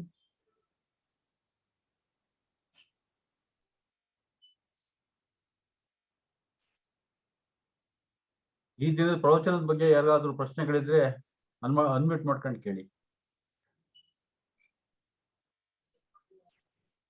ಒಂಚೂರು ಪ್ರಾರಬ್ಧ ಕರ್ಮ ಸ್ವಲ್ಪ ಒಂಚೂರು ಹೇಳಿದ್ರೆ ಚೆನ್ನಾಗಿರುತ್ತೆ ಪ್ಲೀಸ್. ಹಲೋ, ಅಲ್ಲ ಯಾವ ಪಾರ್ಟ್ ಅರ್ಥ ಆಗ್ಲಿಲ್ಲ ಅದ್ರ ಬಗ್ಗೆ ನಾನು 2 ಸಲ ಹೇಳಿದ. ಅದ್ರ ಬಗ್ಗೆ ಪ್ರಾರಬ್ಧ ಅಂತಂದ್ರೆ ಯಾವ ಸಂಚಿತ ಕರ್ಮ ಫಲ ಕೊಡೋದಕ್ಕೆ ಸಿದ್ಧವಾಗಿದೆಯೋ, ಅದರ ಫಲ ಕೊಡೋದಕ್ಕೆ ಪ್ರಾರಂಭ ಮಾಡಿದೆಯೋ ಅದಕ್ಕೆ ಪ್ರಾರಬ್ಧ ಕರ್ಮ ಅಂತ ಕರೀತಾರೆ.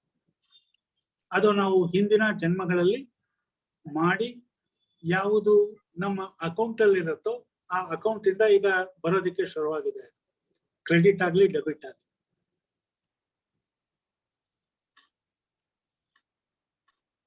ಈ ಪ್ರಾರಬ್ಧ ಕರ್ಮ ಜೀವನ್ಮುಕ್ತನನ್ನು ಬಿಡೋದಿಲ್ಲ.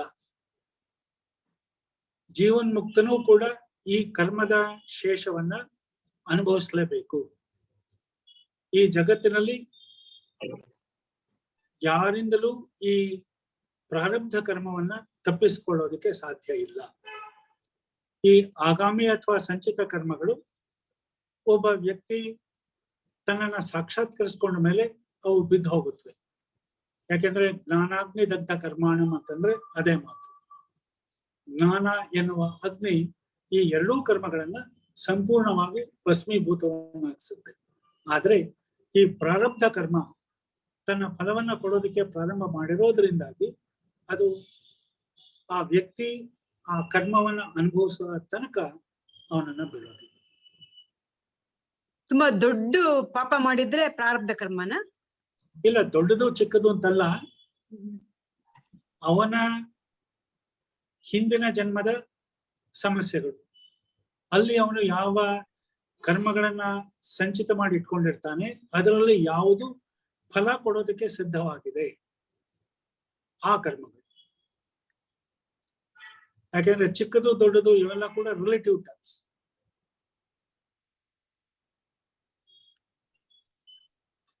ಧನ್ಯವಾದ ಗುರುಗಳೇ. ನಮಸ್ಕಾರ.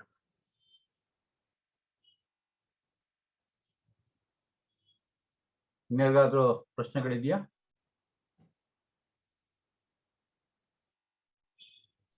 ಏನು ಪ್ರಶ್ನೆಗಳಿಲ್ಲ ಅನ್ಸುತ್ತೆ ಗುರುಗಳೇ. ಧನ್ಯವಾದ. ನಮಸ್ಕಾರ. ನಮಸ್ಕಾರ. ಧನ್ಯವಾದಗಳು. ನಾಳೆ ಭೇಟಿ. ನಮಸ್ಕಾರ. ನಮಸ್ಕಾರ. ನಮಸ್ಕಾರ. ಧನ್ಯವಾದಗಳು ಗುರುಗಳೇ. ಧನ್ಯವಾದಗಳು. ಗುರುಗಳೇ. ಧನ್ಯವಾದಗಳು. ನಮಸ್ಕಾರ. ಧನ್ಯವಾದಗಳು. ನಮಸ್ಕಾರ. ನಮಸ್ಕಾರ ಗುರುಗಳೇ. ನಮಸ್ಕಾರ. ನಮಸ್ಕಾರ. Thank you. ಧನ್ಯವಾದಗಳು. ನಮಸ್ಕಾರ. ಎಂಡ್ ಮಾಡ್ತೇನೆ ಗುರುಗಳೇ. ನಮಸ್ಕಾರ.